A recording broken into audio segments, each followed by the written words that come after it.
There are many doors all around the world that have no keys. Maybe you can guess how to open them.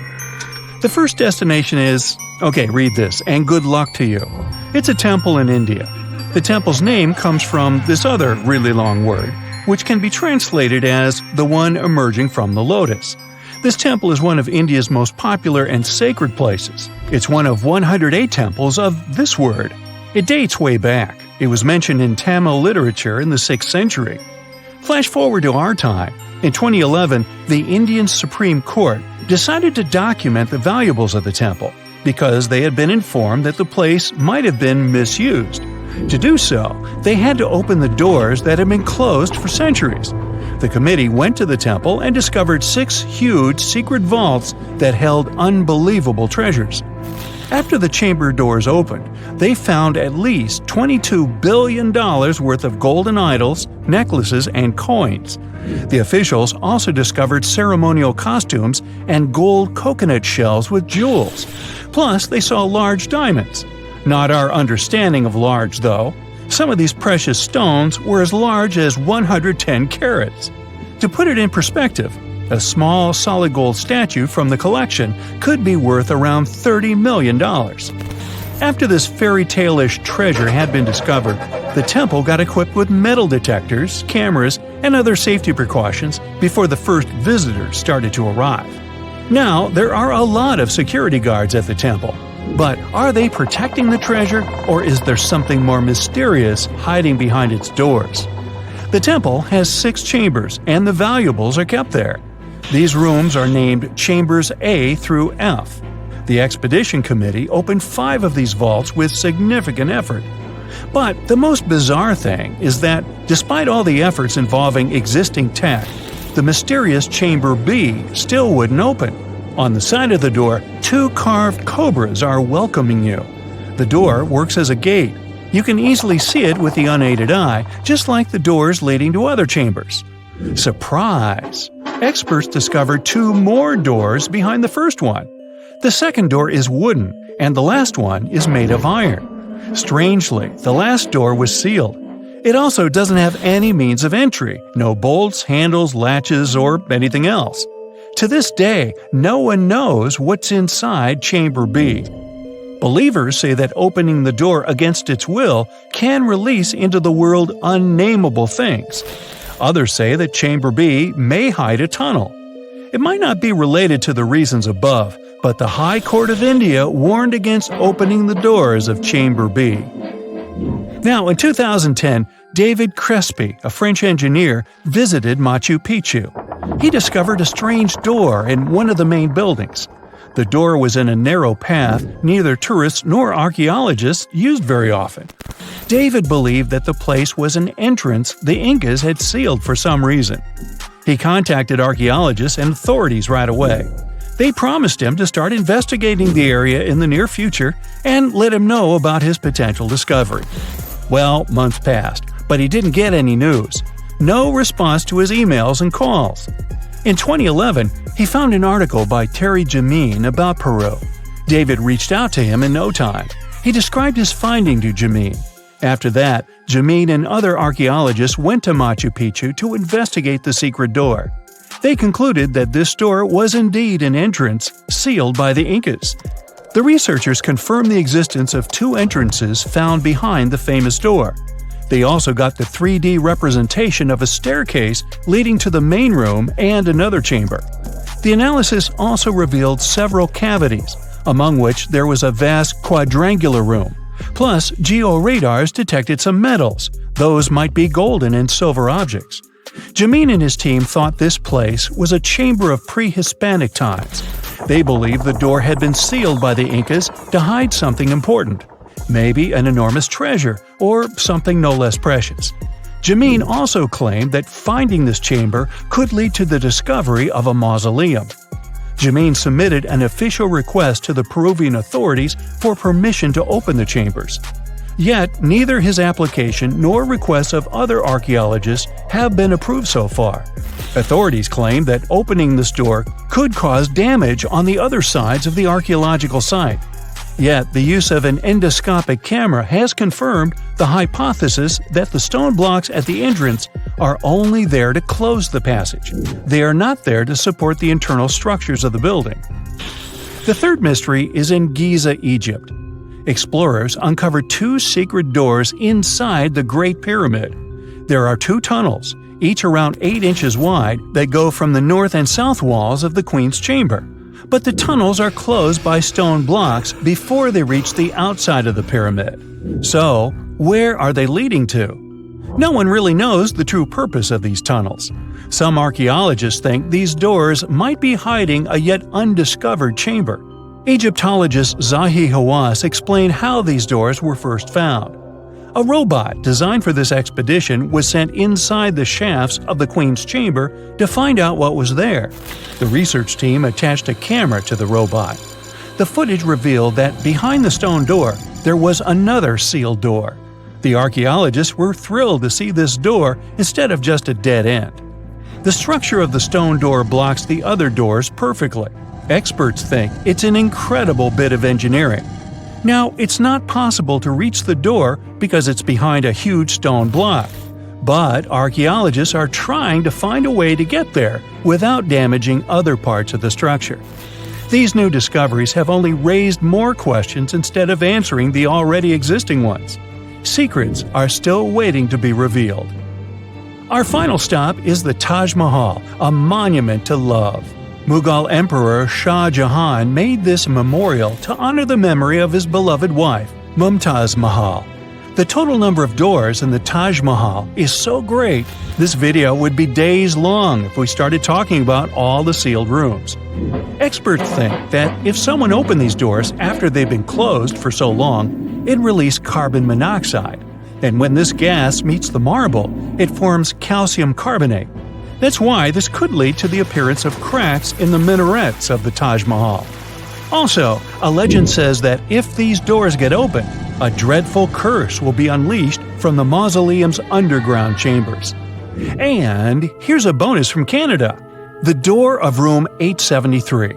This is a room at the Fairmont Banff Springs Hotel, which opened in 1888. The story goes like this. Decades ago, someone committed a crime in this room. After the investigation, the hotel administration refurbished the room and rented it out to other travelers. But rumor has it, other guests who stayed in the room later also faced unpleasant situations. They reported hearing strange noises. The TV in the room kept flickering. It's guessed that the door of room 873 was sealed with bricks.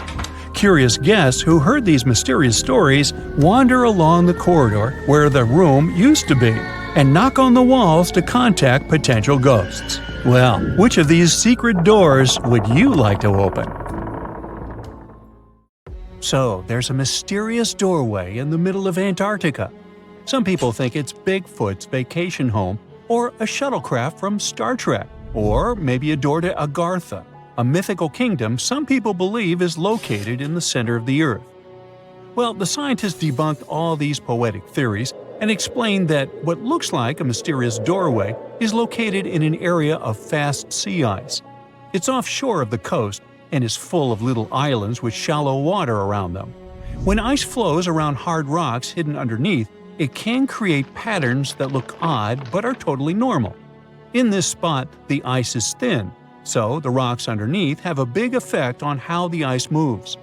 The cold winds in Antarctica also shape the ice and snow and make it look like they're lines and shapes. So, the mysterious doorway is just a rocky ridge poking out because the ice has melted a little. The top of the doorway is the tip of the rock, and the sides are snowy trails left by strong winds blowing in the same direction. It's essentially an iceberg that got stranded and is melting in one place. One YouTuber found another out-of-place mysterious object more than 150 miles off the shore of Antarctica, a 400-foot-long ice ship. The internet went wild with theories like that the ship must have ended up there right from the Bermuda Triangle. But there was no scientific proof that it was a ship and not just a large chunk of ice. And once some other internet users revisited the place, they noticed the ice melted in the summer and the hypothetical ship was gone. Another mysterious Google Maps find in Antarctica was a pyramid. And before you make up an exciting theory about how the ancient Egyptians built a secret base here, I have to tell you it turned out to be just a mountain. It's part of the tallest mountain range in Antarctica that stretches for almost 250 miles. It's not the first pyramid on this continent, as explorers from the British Antarctic Expedition found another unusually shaped mountain and nicknamed it the Pyramid. But this one didn't even have a pyramid shape. Here's one Antarctic find that definitely won't disappoint you: a giant ice shelf that reminded scientists of the Grand Canyon. A special submarine robot named RAN covered over 600 miles under the thick ice and brought back some amazing footage of icy mountains, valleys, flat plateaus, and swirly patterns made entirely of ice. One of the strangest things RAN found was giant bowl-shaped holes, or scoops, in the ice.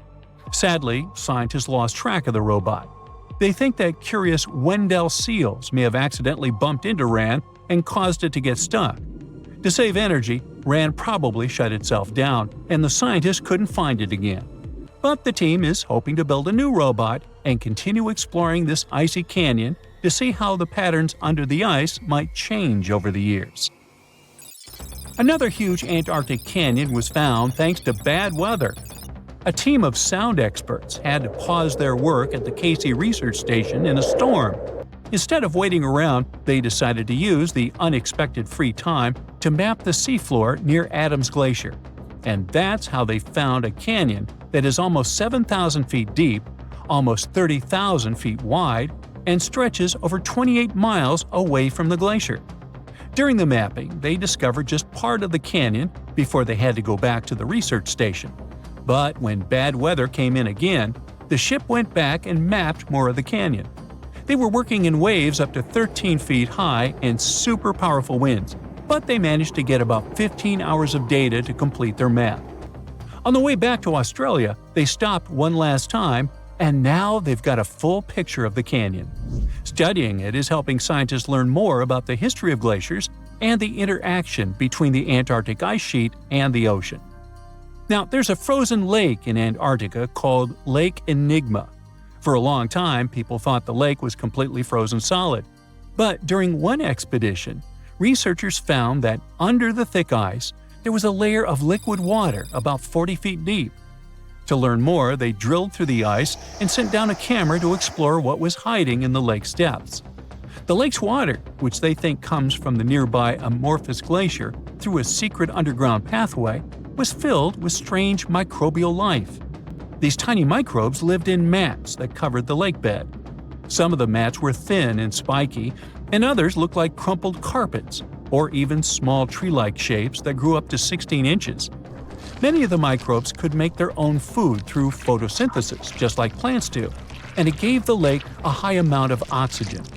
One of the coolest discoveries was a type of microbe which usually lives in low-oxygen places. Lake Enigma might be similar to environments on icy moons like Europa or Enceladus, so it could mean that these moons also have hidden water under their ice and possibly microbial life too.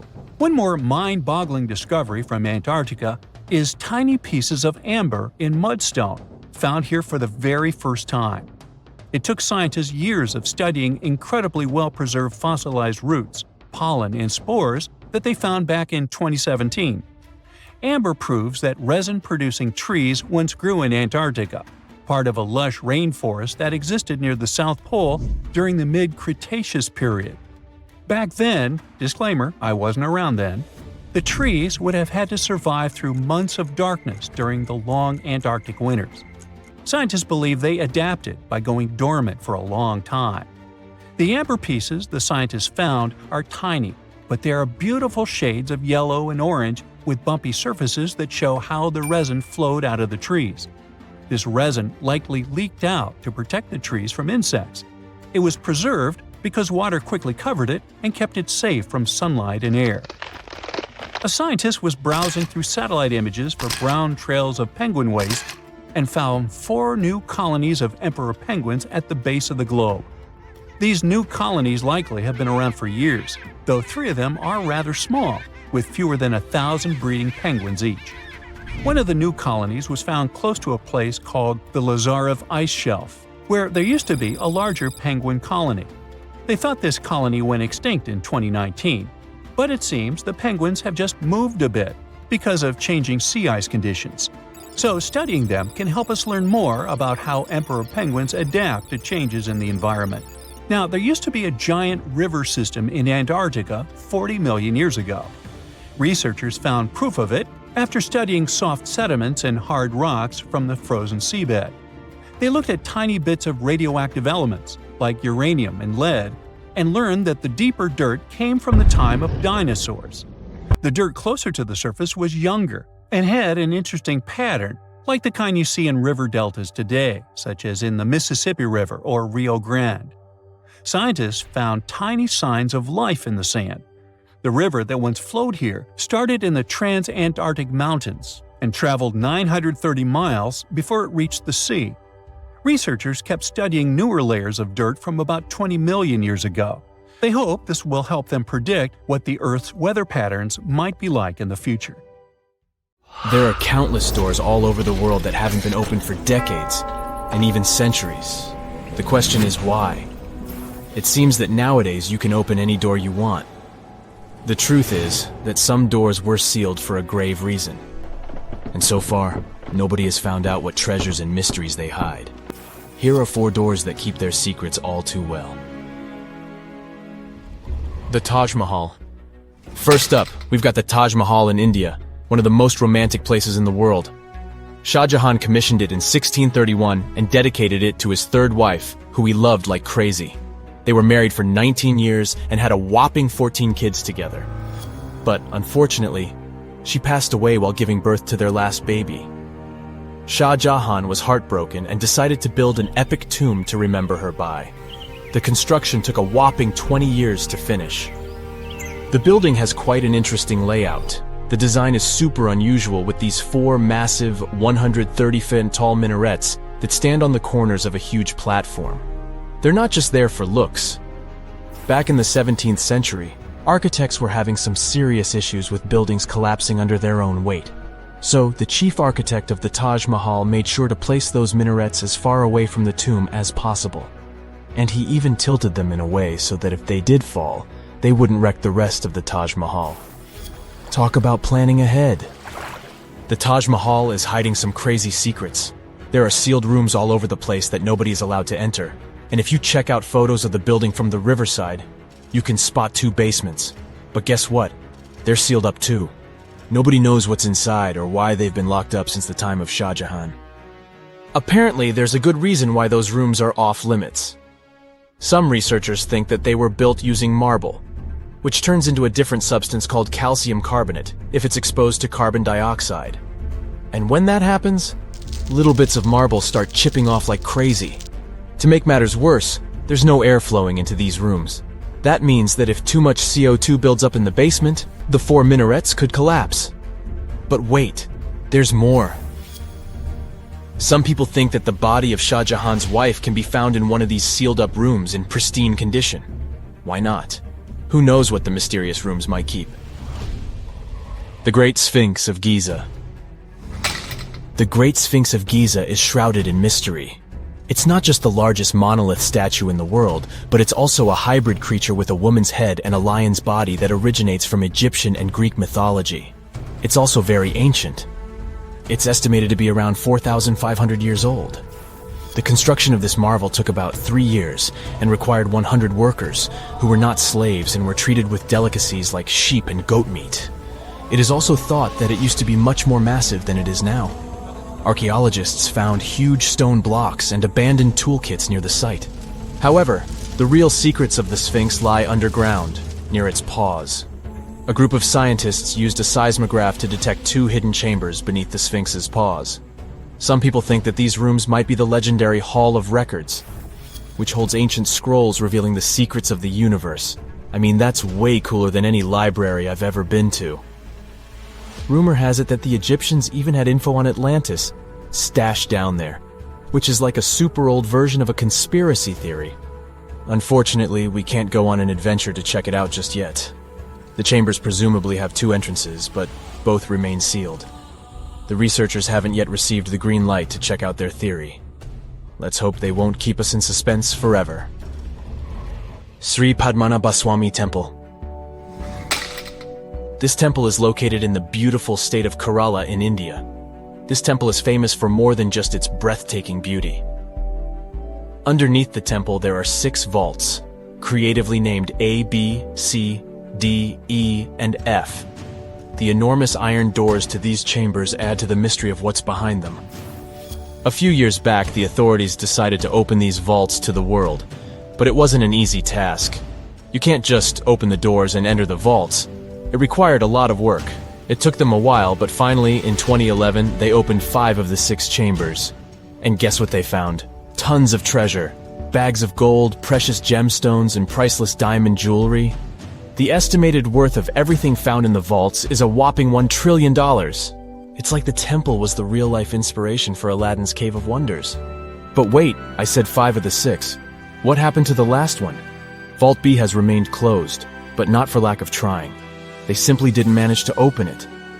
There is even a belief that it's fatally cursed. Legend says that only a saint or sage can break the curse by chanting a specific mantra. But no one has been able to do this yet, presumably because we don't have saints or sages at our disposal. There is also rumor that in the 30s some temple invaders tried to enter Vault B to do some good old looting. But they never reached their target. Apparently terrible snakes materialized out of nowhere and chased the gang away.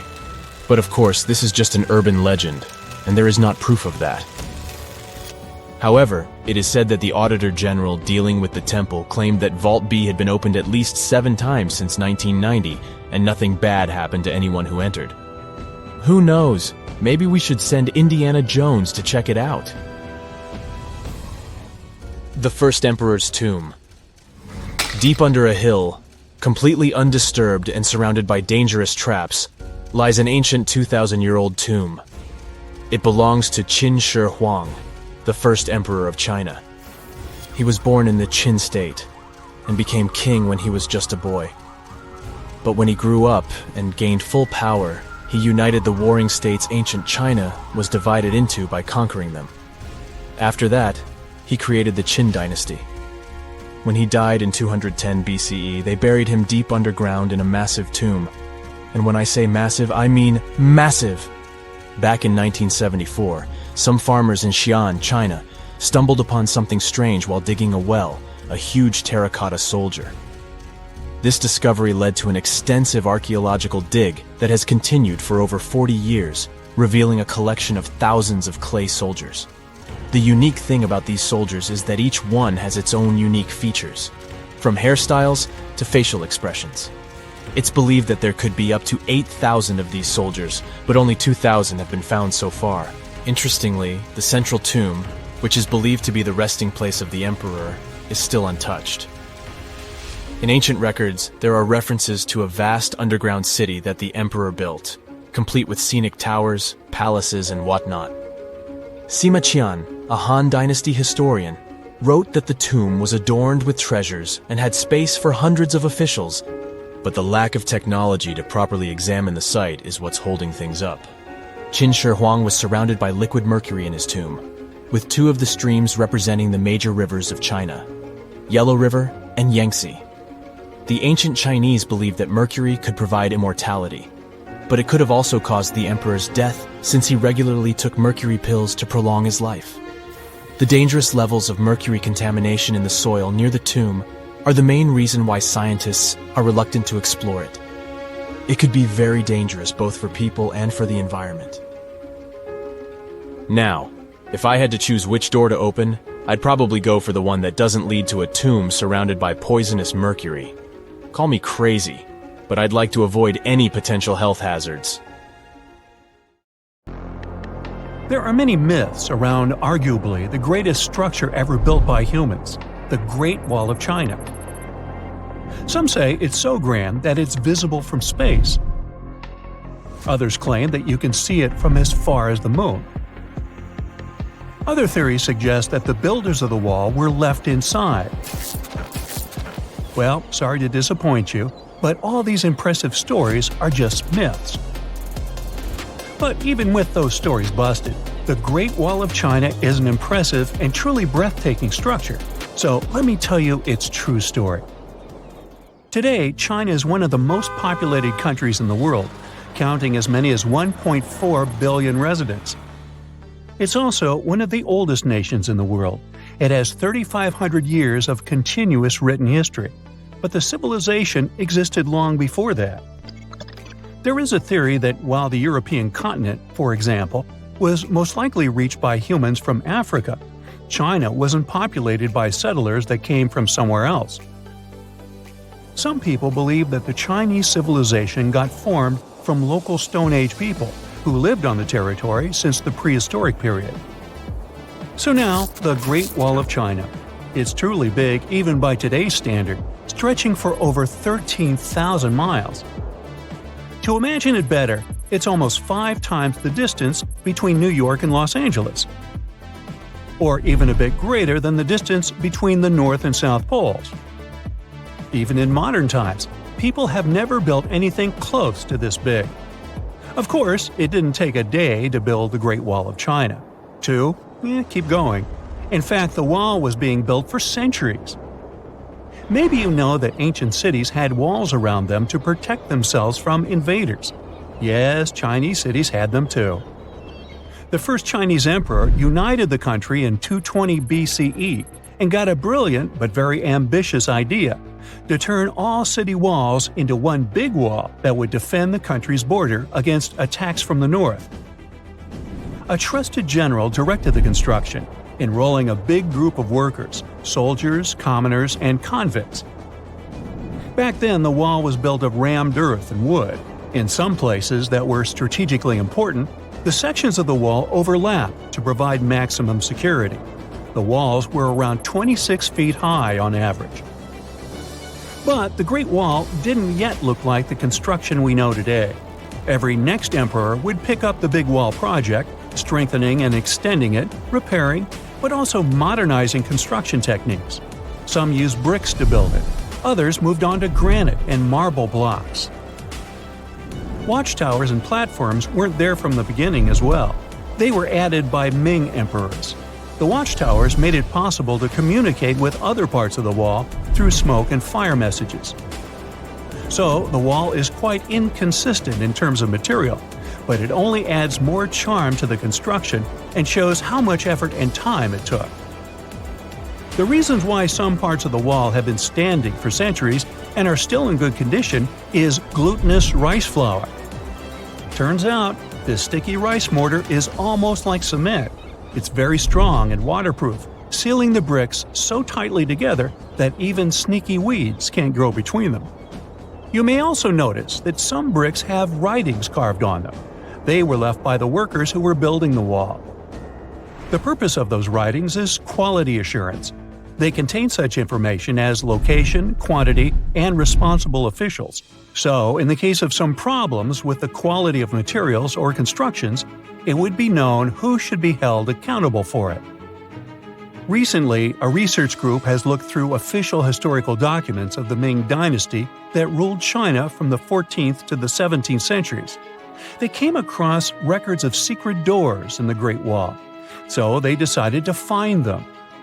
They used a flying robot to capture continuous centimeter resolution photos of the wall. They photographed 90% of the wall that was built during the Ming Dynasty and discovered the remains of over 220 secret doors along the wall. Some of them have a specific width and height that allows only one person to go through. Others are large enough to allow 2 horses to pass at the same time. Why are the doors there? Well, the Great Wall's main goal was to protect the country from the enemy. Building doors that could let the enemy in would undermine the whole point of having a wall. So, of course, the doors were secret passages. They perfectly matched the surroundings topographically, and the exit on the outside was camouflaged with bricks so that it was almost completely indistinguishable from the brick wall. The wall was never just a defensive wall, and it was never completely closed. It could be opened on demand. It was also a structure used for trade and commerce, communication between inside and outside the wall, and of course, for defense and spying. Some doors were used for trade with the other side. Through smaller doors, a person would sneak out to spy on the enemy that lived on the other side. The hidden gates were also useful for a sudden attack. As you remember, some gates were camouflaged with brick on the outside. The exit was so indistinguishable that the enemy had no idea exactly where it was located. The inside entrance for Chinese soldiers was hollow, so they could walk through the wall and break the camouflaged exit gate from the inside, starting their surprise attack. Now, even though the main point was to prevent outsiders from getting into the city, the wall wasn't too effective on that matter. It could still be climbed over or marched around. So the wall was being watched at all times, and the guards gave signals to the troops if they saw the enemy approach. Also, the wall provided more time to mobilize and bulk up the country's forces or lure the enemy troops into a difficult strategic position. The construction stopped at the end of the 19th century. The wall lost its strategic and military importance due to technological advances. Over the centuries to today, only 8% of the Great Wall is in good condition, and the rest is damaged.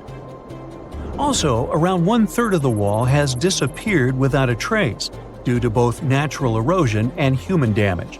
I guess you could say it's now just a pretty good wall. As you remember, the first parts of the wall were built out of rammed earth and wood. These are not the most unfailing materials if we're talking about thousands of years.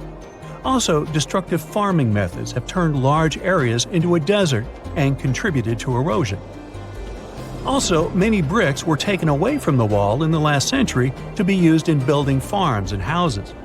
The wall is being deconstructed stone by stone even today, but this time by tourists. Quite a few of them take a stone as a souvenir. That's a total of a lot of stones, considering that over 10 million tourists visit the Great Wall every year. Since 1987, the wall has been a UNESCO World Heritage Site, highlighting that it has an outstanding importance to humanity. The wall is one of China's 56 World Heritage Sites, second place among countries with landmarks protected by UNESCO. Who's first, you ask? Well, the top spot, with 58 World Heritage Sites, belongs to Italy. And do you know that the wall isn't only a famous tourist attraction, but also the location of the Great Wall Marathon? It's a marathon that was established in 1999 and is one of the most challenging ones in the world. You guessed right, people run along the wall, including all the steps. There are 3 distances, so that participants can run a full marathon that is 26 miles, a half marathon that's 13 miles, or just have a fun run of 5 miles. Now, how about some surreal hidden places to check out? Grab a flashlight and your backpack, and bon voyage! The trip starts in the mountainous country of Switzerland. You travel to the town of Waltensburg in the eastern part of the country. It's raining and it's very cold, but you still make your way to the bottom part of a mountain, where your first adventure awaits. After climbing up high in the mountains, you see a strangely shaped castle. To get there, you must walk up an extremely narrow pathway. Don't look down, you think to yourself. You tighten the straps of your backpack and manage to walk along the pass. Standing at the door of the castle, you really can't believe what you see. A 13th century fortress built entirely of stone. Today, all that is left of Krafenstein Castle is mainly its ruins, but their condition is good enough to get an idea of what the place looked like back in its glory days. You take your time to explore the castle inside, but honestly, this place gives you the chills and you're ready to move on. The next place on the list is Turkey. A plane and then a car ride later, you arrive in the city of Çorum in the northern part of the country. On the outskirts of Çorum, you find a valley filled with old, overgrown mountains and see the beginning of the trail you're about to hike. The way is extremely steep, but it leads to a secret door carved in the mountain. Congratulations! You've just arrived at Kapilikaya. The huge door is a massive arched stone that blocks the entrance to a hidden building. Experts think it has existed since the 2nd century BCE. Unfortunately, the huge door won't open, so what's hidden inside is a mystery today. It's guessed that there is a room inside. Some locals say there's a treasure hidden there too, but until today, no one has managed to enter the place to check. Okay, it's time to get moving before night falls. Next, you get the unique opportunity to travel to Ethiopia. Wandering around the city of Lalibela, you stumble upon a huge pit carved in the ground. You approach it carefully, and soon enough, you see a magnificent terracotta building, so richly detailed it leaves you mesmerized. But that's not all. There are 10 other pits just like this one, hiding King Lalibela's 12th century buildings. All 11 constructions are different from one another, yet share a similar recognizable style. They were hand-carved over the span of 24 years, only with the help of chisels, which is unbelievable given that these buildings are up to 50 feet high. That's about as tall as 5 African elephants stacked on top of each other, if you could do that. This unconventional way of construction made them entirely monolithic, meaning they were carved out of just one gigantic piece of rock. Pretty impressive, huh? Once you leave Ethiopia, you grab a flight to southern Italy, right there on the tip of the boot. No hiking is needed here. Whew! Your friend takes you to a site called Sassi di Matera. It's a Paleolithic city carved in the slope of a steep hill. You might feel like you've traveled in time here, as local stone houses and ancient buildings are unlike anything you've ever seen before. The site, also known as De Sassi, is suspected to be one of the first human settlements in Italy, dating back to over 9,000 years ago. Wandering around the town, you might get invited inside one of the cave-like houses. Oh, and as weird as it may sound, some of the streets run on top of people's homes. Talk about Paleolithic urban planning.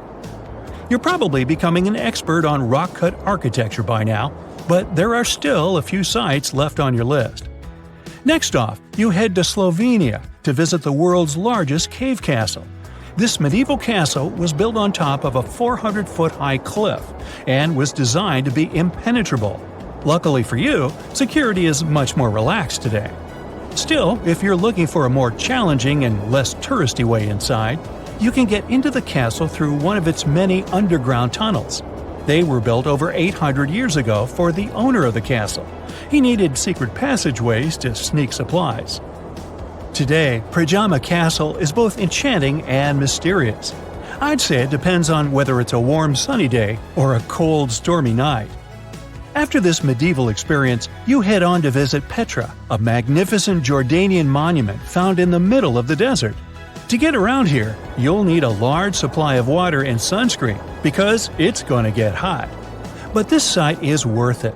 The city of Petra is a marvel of the ancient world. Back in the 4th century BCE, this region was a trading hub at the crossroads of commercial routes. Petra was a wealthy city, home to the Nabateans, an Arab Bedouin tribe that thrived in the region for many years. The rock-carved gate-like structure Petra is famous for is called the Pharaohs' Treasure. It stands at the main entrance to the site and is said to have a treasure hidden inside. You might feel tempted to check it out for yourself, but that's an adventure for another trip.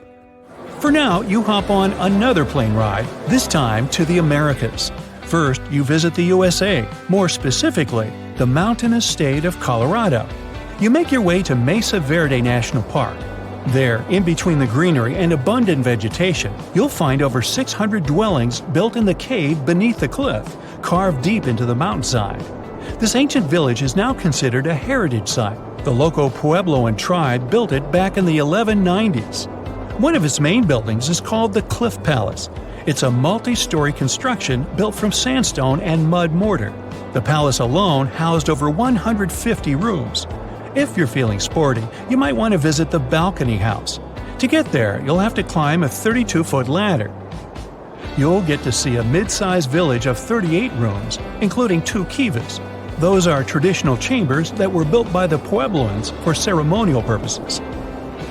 Still, in the U.S., you make your way to the hills of South Dakota. You're there to visit one of the world's most impressive human-made sculptures on Mount Rushmore. What's so mysterious about this place, you might ask? Well, during Mount Rushmore's construction, a 70-foot-long secret tunnel was built behind the head of Abraham Lincoln. The tunnel was supposed to hold all the documents and artifacts important to the United States history. After the designers thought it through, they decided it was better to hide them in a safe box in the floor of the tunnel. The box holds the history of how Mount Rushmore came to be carved, as well as a brief history of the U.S. and the 4 presidents depicted on the mountain. Amazing, right? Now, you're headed down to Machu Picchu, a South American site hidden between the Peruvian mountains. Machu Picchu itself is already a mystery. Researchers still don't know why or even how the ancient Incan civilization managed to engineer the stone-built citadel all the way back in 1450 CE. To get there, you must endure a 3-day hike, reaching the impressive altitude of 8,000 feet above sea level. Or you can get a train, but that's no fun, right? You're here to check on a relatively new discovery. Back in 2010, French engineer David Crespi was taking measurements of the Inca ruins when he noticed a door he had never seen before. It was sealed off by stones. He went back to the site a few months later with an electromagnetic scanner. The scanner, which could detect objects behind walls, showed there were copious quantities of metals behind that sealed door. The researcher contacted the Peruvian authorities requesting to remove the rocks, but they didn't authorize it. As of today, the door is still locked. Whew, this trip was long, wasn't it? Make sure to get some rest, Indiana Jones. Have we found another civilization? Is that a door to someone's home on another planet? Can we peek through the windows? After all, it was NASA's Curiosity rover that sent this image to Earth, and right now, this rover is exploring the surface of Mars. Unfortunately, astronomers were fast to disappoint us. They claimed that it was just a natural part of the Martian landscape. There are several clues that made them think it wasn't a real door. For example, it's tiny, a mere 3 feet high. But it might simply mean the Martians aren't that tall, you may object. But scientists keep insisting that what looks like a door is actually an opening in a rock created by natural forces, like winds and erosion. The thing is, if you look at the rock attentively, you may notice strata, the layers of silt that stand out because they're harder than the surrounding material. These strata dip here on the left and a bit higher on the right. They likely appeared around 4 billion years ago in a river or a wind-blown dune. Since the strata became visible, powerful Martian winds have eroded them even more, and now you can see that they disappear inside the door. And look at this. See those cracks? Yeah, those. That's how rocks weather on the red planet. This small cave probably formed when several fractures crossed the strata. A pretty large boulder might have fallen out under its own weight, and this created the door-shaped opening. Now, this theory is quite plausible, because even though the gravity on Mars isn't as strong as on Earth, it's still strong enough to do it. Besides, see that rock to the right of the opening? It has a suspiciously smooth vertical edge. It must be the culprit. It probably fell out not so long ago, and Martian winds haven't got rid of it yet. And winds on Mars can be exceptionally powerful. This planet is infamous for its intense dust storms. Sometimes they kick up so much dust that you can see it through a telescope on Earth. Such storms occur every year and cover continent-sized areas. They also last for weeks at a time. But besides these annual storms, there are even larger storms that happen much more rarely, but they're more powerful and way more intense. Those are called global dust storms because they encircle the entire planet. But even if you got caught in the most severe storm on Mars, it wouldn't be as terrible as you might think. The wind speed on the worst Martian storms reaches 60 miles an hour tops. Hurricane-force winds on our planet can be twice that speed. You should also keep in mind that the atmosphere on the red planet is 1% as dense as the atmosphere on Earth. That's why, if you decided to fly a kite on Mars, you'd need the wind to be much faster than on Earth. Otherwise, you wouldn't even be able to get the kite in the air. In other words, even though it's quite windy on Mars, it doesn't feel as intense as on our home planet. Oh, by the way, you might have noticed I keep calling Mars the red planet. Why? Look, our neighbor is covered in dust, soil, and rock that is rich in iron oxide. That's what gives the surface of the planet its trademark red hue. And look, there's the trademark. Nah, just kidding. Mars is the 4th planet from the Sun. Not so far away from the star, you might say, and still, it's a cold and deserted world. The average temperature on its surface is minus 81 degrees Fahrenheit. But if you ever visit one of its poles during the wintertime, bring a lot of warm clothing, because the temperatures are likely to drop to minus 220 degrees there. In the summer, though, you might feel very comfortable in some regions. There, the temperatures can rise to 70 degrees, not very different from what we're used to. Mars is one of the most explored space bodies in the solar system. At the moment, NASA has 2 rovers roaming the red landscapes, Curiosity and Perseverance. There's also one lander called InSight and helicopter Ingenuity, nicknamed Ginny. Perseverance is the most advanced and largest rover ever sent to another world. The journey to the red planet took 203 days, and Ginny traveled to Mars attached to the belly of Perseverance. Sounds cozy. And now, I'm going to tell you something really curious. Let's say you're a Babylonian who lived around 5,000 years ago. Babylonia was an empire in ancient Mesopotamia. Just think back to 6th grade. Anyway, your neighbor comes up to you and says, "What day is it today?" And what do you answer? "It's Mars Day." Wait, what? When the ancient Babylonians created the week, they decided to divide it into 7 parts. Each day got named after some space body, like the Moon, the Sun, Venus, and so on. Mars Day was on Tuesday. The Babylonians believed that each of these space objects influenced their lives on the day named after it. And since Mars was red in color, they associated it with aggression. That's why on Tuesdays, they had special ceremonies to avoid the influence of the unfriendly planet. Indeed, Mars might seem unfriendly to a tired traveler. Its atmosphere is very thin. Its volume is a near 1% of the atmosphere on Earth. In other words, there's 99% less air to breathe on the red planet. Mars's atmosphere is mostly made up of carbon dioxide. At such high concentrations, it's toxic for us humans. And if you were looking for some oxygen to breathe on Mars, you'd come away empty-handed. There's only 0.1% of oxygen in the air on the red planet. That's definitely not enough for you to survive there. At the moment, Mars has 2 moons, Deimos and Phobos. Astronomers think they may be asteroids once caught in the gravitational field of the planet. The moons are shaped like potatoes. That's because their mass is too little for gravity to give them a spherical form. Potatoes, eh? Maybe they should be renamed mashed and au gratin. One day, Mars will get a ring of its own. It might happen in the next 20 to 40 million years. Will Brightside be there? Stay tuned. Mars's gravitational forces will tear apart the planet's largest moon, Phobos. Hey, it really will get mashed. Some chunks of the former moon will crash into Mars, and others will break apart and create the ring around the planet. This ring might exist for at least 100 million years. The surface of Mars is cut by a huge canyon system known as Valles Marineris. Sounds like a pasta sauce. If it were on Earth, it'd stretch all the way from New York to California, over 3,000 miles. At its widest part, the largest canyon on Mars is 200 miles, and it reaches 4 miles at its deepest point. If you still have difficulties imagining the sheer size of this natural phenomenon, here you go. Valles Marineris is 10 times the size of the Grand Canyon on Earth. Now, since we're on the subject of gigantic things, let's talk about Olympus Mons. This is the largest volcano in the solar system, and it's on Mars too. It's 3 times as tall as Mount Everest on our planet, and that's the tallest mountain above sea level. And the base of Olympus Mons is as large as the state of New Mexico. Now, scientists think there could have been water on Mars in the past. What made them think so? They found lots of ancient river valley networks and lake beds on the surface of the red planet.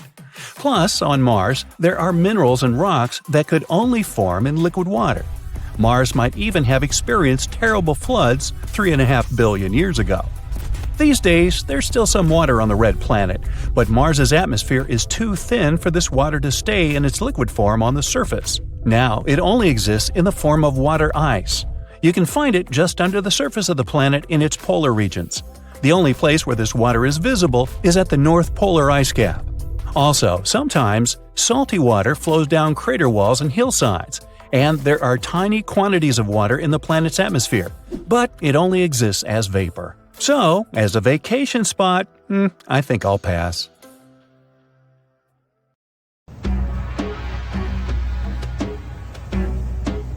This is not a dune set. This is a very real desert in Niger. Jado was probably built by the nomadic Sao people and is filled with ksars, which are fortified houses made of salt and clay, with giant walls and secret passages. Located deep in the desert, it was once a vital stop for trans-Saharan caravans, but is now a hotspot for smugglers and bandits. The site has been off-limits since 2002 due to its dangers. The origin of the ksars remain a mystery. No archaeological studies have been conducted, leaving many questions unanswered. Even today, shifting sands reveal and conceal parts of these ancient ruins, fueling local speculation about what might still be hidden beneath the desert. Speaking of connective tunnels, scientists were blown away by the discovery of lava tubes in Saudi Arabia. These underground passages form when molten lava cools down. Researchers believe that ancient nomadic groups may have utilized these tunnels to survive the super harsh desert climates. While excavating the tunnels, archaeologists uncovered artifacts, rock art, and skeletal remains. The art and animal bones show that the people who used the tunnels were probably sheep and goat herders. They're still piecing together whether these groups lived in the tunnels for extended periods or just used them as temporary shelters. The Great Pyramid of Giza has been standing for thousands of years, but it's still hiding secrets. Using special scanning technology, scientists found two hidden structures under an ancient burial ground. The first is a shallow L-shaped structure, and below it is a much larger space that could be a final resting place or a chamber. The smaller structure was filled with sand on purpose, while the deeper one might be an empty chamber. Experts believe the two are connected, possibly as an entrance leading to a secret chamber. This is big news because it might give us some more insight into who built the pyramids and why. The world is full of ancient writing, but some messages refuse to give up their secrets, like the mystery of the Bash Plemi tablet.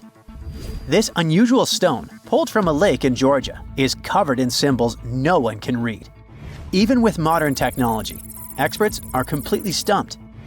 The tablet is about the size of a book, with 60 symbols carefully carved into its surface, but 39 of them don't match any known language. Some resemble scripts from ancient civilizations in the Middle East, India, and Egypt, but none are an exact match. To make things even trickier, part of the tablet is broken off, meaning a piece of the puzzle is missing forever. To rule out a hoax, scientists studied the tablet closely.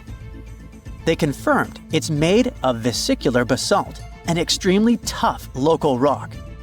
Whoever carved these symbols must have been really skilled. Based on similar archaeological finds, experts believe the tablet could date back thousands of years, possibly to the late Bronze or early Iron Age. Some symbols repeat, which could mean they're numbers. Maybe it's an inventory list, a record of battles, or even an offering to the deities. Until someone cracks the code, the Bash Plemi tablet remains an unsolved mystery from the depths of history. Experts are still stumped with what this Minoan disc might mean. The Phaistos disc is one of the most mysterious finds from the Minoan civilization. This 6-inch clay object, discovered in 1908, has strange spiral markings that no one has fully decoded yet. The disc has 241 symbols on both sides, showing everything from people and animals to tools and plants. Experts have come up with many theories about what the symbols mean. Some think it's an early form of Greek. Others suggest it's a prayer or a hymn. And some even believe it could be a letter from a king in Anatolia to a Greek ruler. Let's see who will be the first to figure this out. It's always a fun day at an archaeologist's office when they find something as big as a 2,000-year-old marble head. A French archaeologist mission went digging inside an old medieval house near Alexandria in Egypt and found a statue's head depicting an old, possibly ill man. This statue dates from the last Egyptian dynasty before it became part of the Roman Empire. and the site where it was found is associated with the likes of Cleopatra and Mark Antony. For archaeologists, even the smallest finds at this site means a lot. You've heard of Lucy, right? The Australopithecus that was an early ancestor for us humans. Well, scientists found some of her species' footprints somewhere in Tanzania. The so-called Laetoli footprints are over 3 million years old. The trail stretched 88 feet and has about 70 footprints, left behind when a bunch of early humans walked across some wet volcanic ash. What's cool is that these early humans were already walking on 2 feet, like us, not all hunched over like apes. The close spacing of the prints shows they probably had short legs and a shorter stride than we do today. In an ancient Egyptian temple, archaeologists uncovered a shrine unlike any other, a place dedicated to falcons and 2 mysterious deities. One deity had a falcon's head, while the other wore a crown with a sun disk and cow horns. But the most baffling discovery was an inscription that read, "It is improper to boil a head in here." At the heart of the shrine, there are 15 headless falcons carefully arranged on a pedestal, likely as offerings to the falcon-headed deity. One theory suggests the birds were boiled first, perhaps to pluck their feathers, before being placed in the shrine, following the strange rule carved into stone. Archaeologists also found a 13-inch iron harpoon nearby. Its true purpose remains unknown, although the shrine also held remains of fish, mammals, and bird eggs, suggesting that the rituals may have included feasting. And speaking of ancient Egypt, meet Hathor. Scientists named her after the ancient Egyptian deity of motherhood, music, and singing. This wooden statue, housed at the Metropolitan Museum of Art, was thought to be just a beautiful artifact, until a surprising secret was uncovered. Using an X-ray machine, experts found a mechanical operating system inside it, with pulleys and axles connecting her shoulder to her left leg. When activated, the system made her hand raise and lower, an engineering marvel from over 3,000 years ago. The statue was created during Egypt's Middle Kingdom, around 1800 BCE, and is often compared to 19th century automata due to its advanced design. It's believed the statue was used in religious ceremonies, symbolizing Hathor's role in dance and music. An unexpected discovery happened in northern Kuwait, where a Kuwaiti-Polish team uncovered a mysterious 7,500-year-old statue. The statue features an elongated skull, no mouth, narrow eyes, and a flattened nose. This feature is thought to be an Ophidian figurine, named after the Greek word for snake, and it was likely made by the Ubaid culture, a civilization known for their pottery skills. While no one knows exactly what role this weird statue played, it might have been linked to rituals or symbolic practices. Some scientists think these figurines, found in homes or final resting places, were tied to important cultural beliefs. We couldn't mention unresolved mysteries of this world without speaking about these elongated skulls. In the deserts of Peru, researchers uncovered 5 ancient skeletons, 2 with unnaturally elongated skulls. While head shaping was common in many cultures, these skulls defy explanation. Local legends tell tales of the so-called Gentiles, a mysterious race banished underground by the powerful deities. Some say this is what the skulls represent. Others think this is some type of genetic anomaly, which was confirmed after finding an infant skull, too large to be artificially shaped. A comfortable abode with a gorgeous view of the Mediterranean Sea will serve as a perfect rain shelter. Well, this is what a real estate advertisement might have looked like for Neanderthals 100,000 years ago. Welcome to the weird and wonderful caves you could live in, or not. Of course, back then, neither real estate and advertising had been invented yet. Never mind the fact that Neanderthals couldn't build houses and often lived in caves. Yet one of those caves looks an awful lot like a residential building. It's situated inside a high limestone cape called the Rock of Gibraltar. If the Neanderthals had had an economy, the caves inside this rock would have cost a bundle. Navigators discovered it in 1907. They just spotted a big hole inside the fortified rock.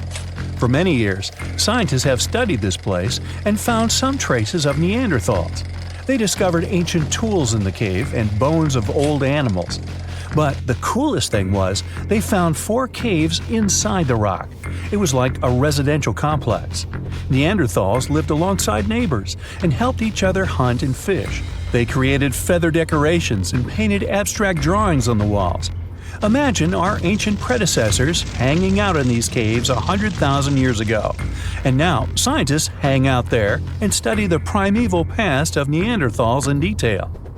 At the end of 2021, archaeologists uncovered a gap inside one of the caves leading to an unknown tunnel.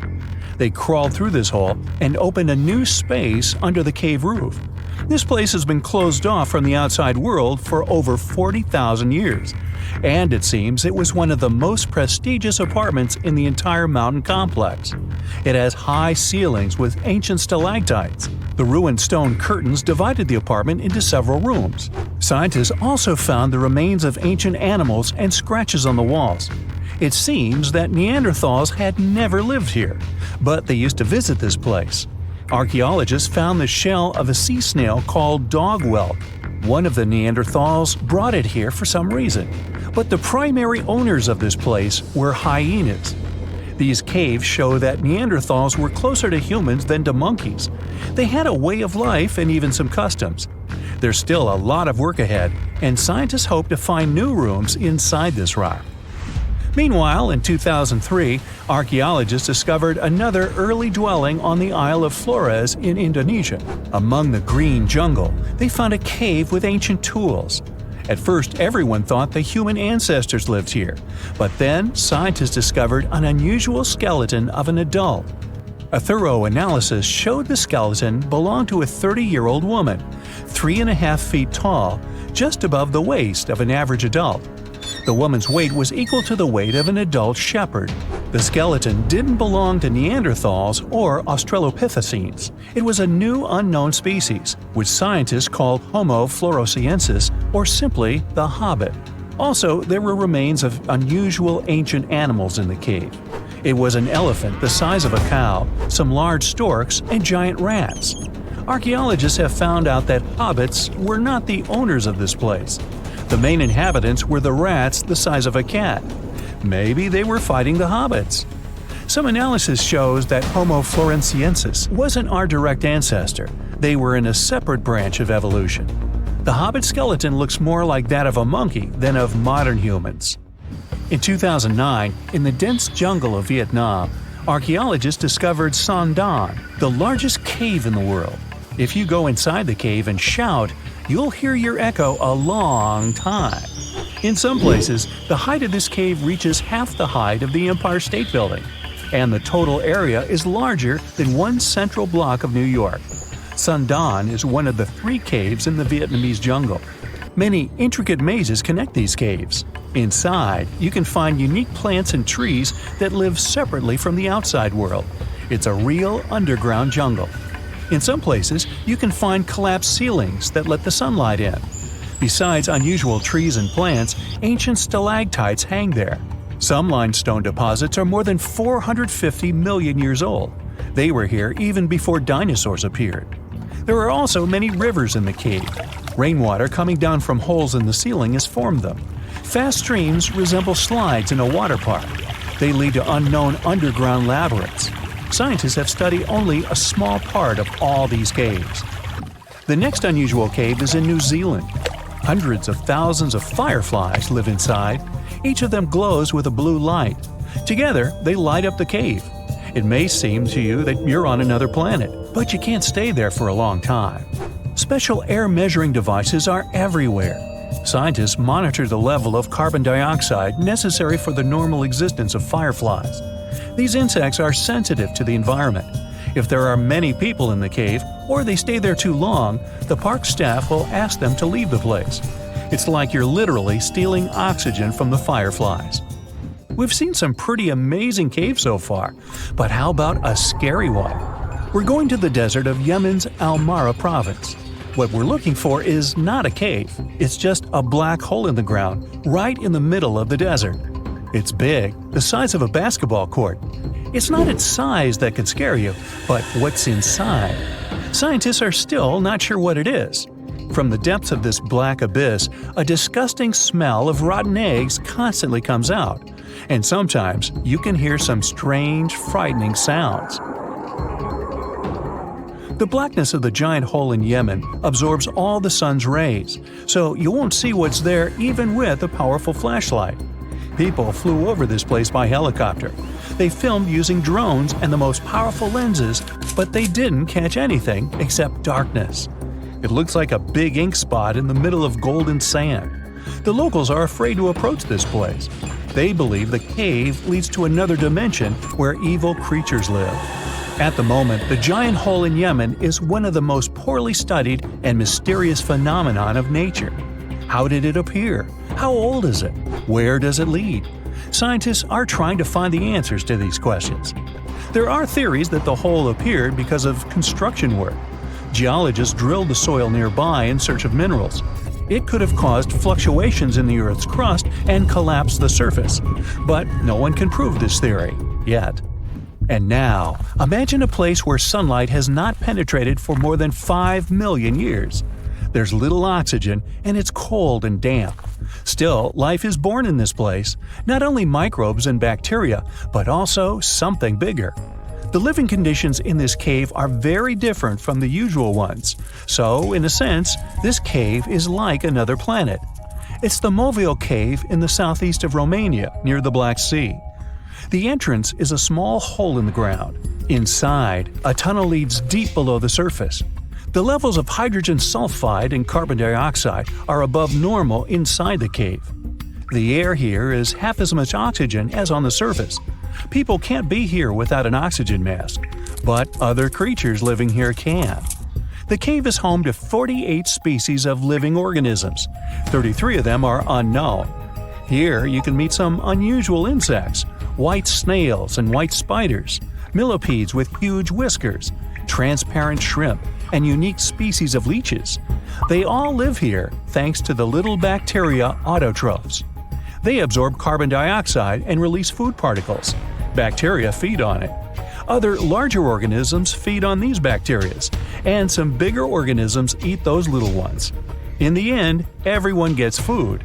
In this cave, evolution has created a biological system separate from the rest of the world.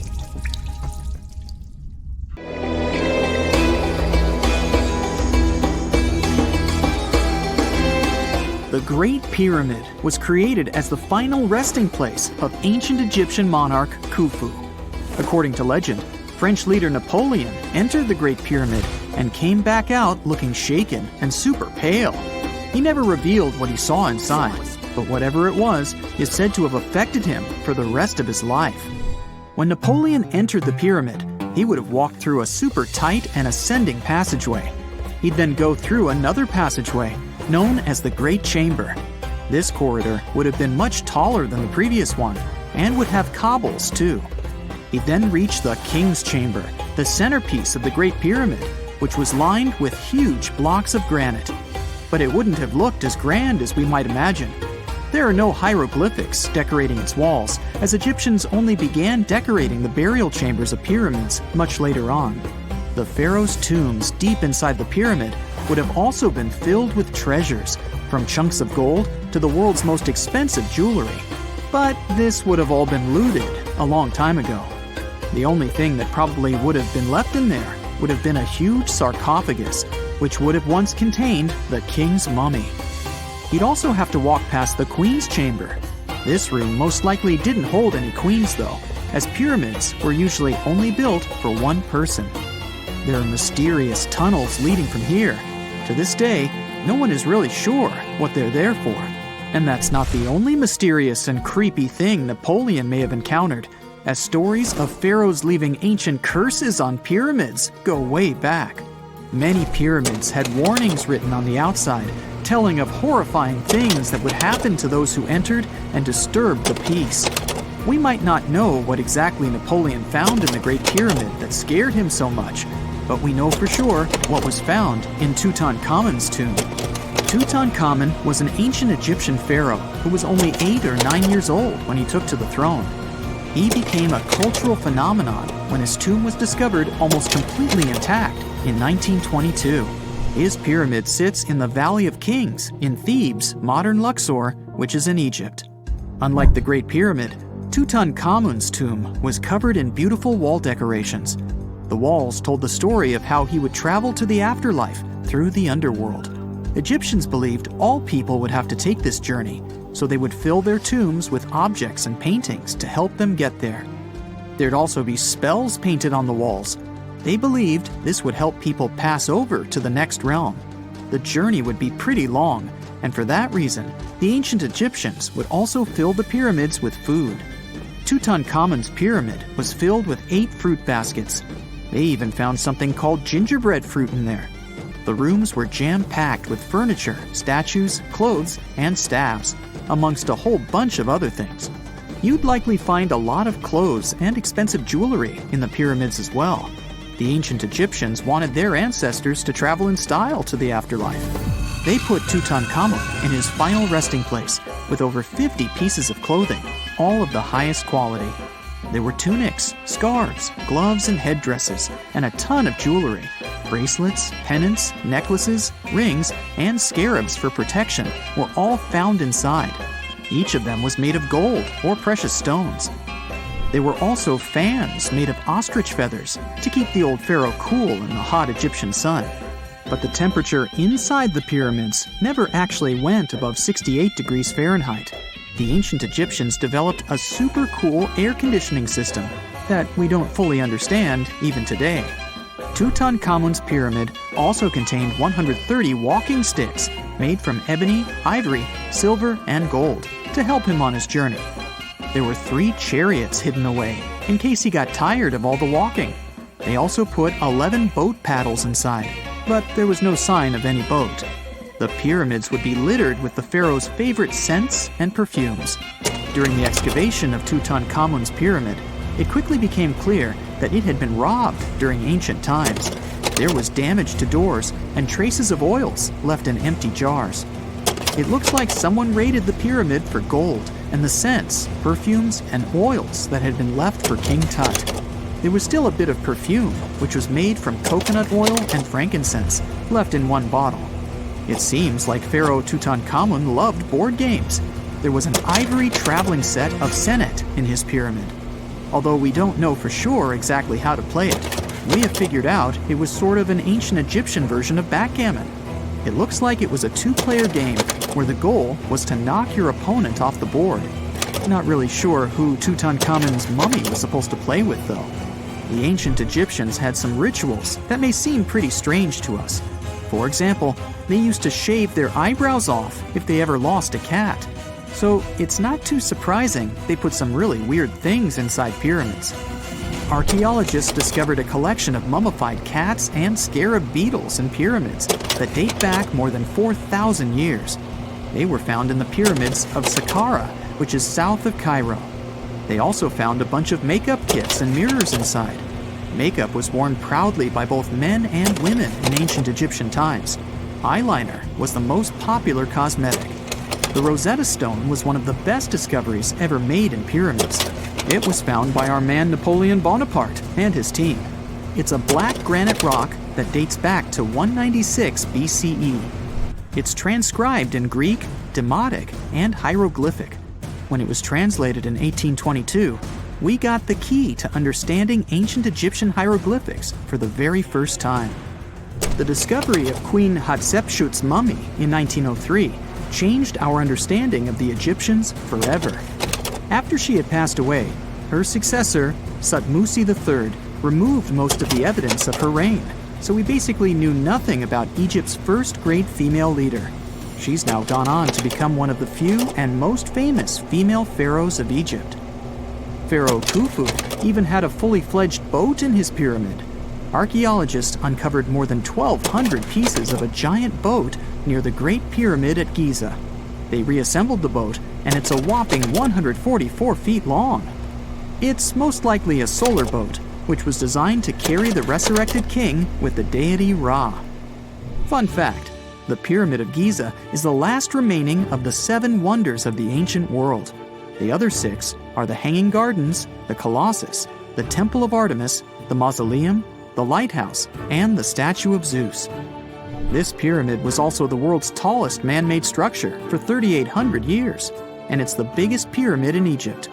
It took a staggering 2.3 million blocks of limestone, and some weighed as much as 80 tons.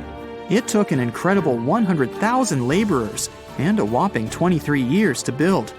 Its original height was a mega 480 feet. In 2017, archaeologists discovered something weird about Egypt's Great Pyramid. There's a hidden void that's at least 100 feet long, and no one really knows why it's there or what's actually inside it.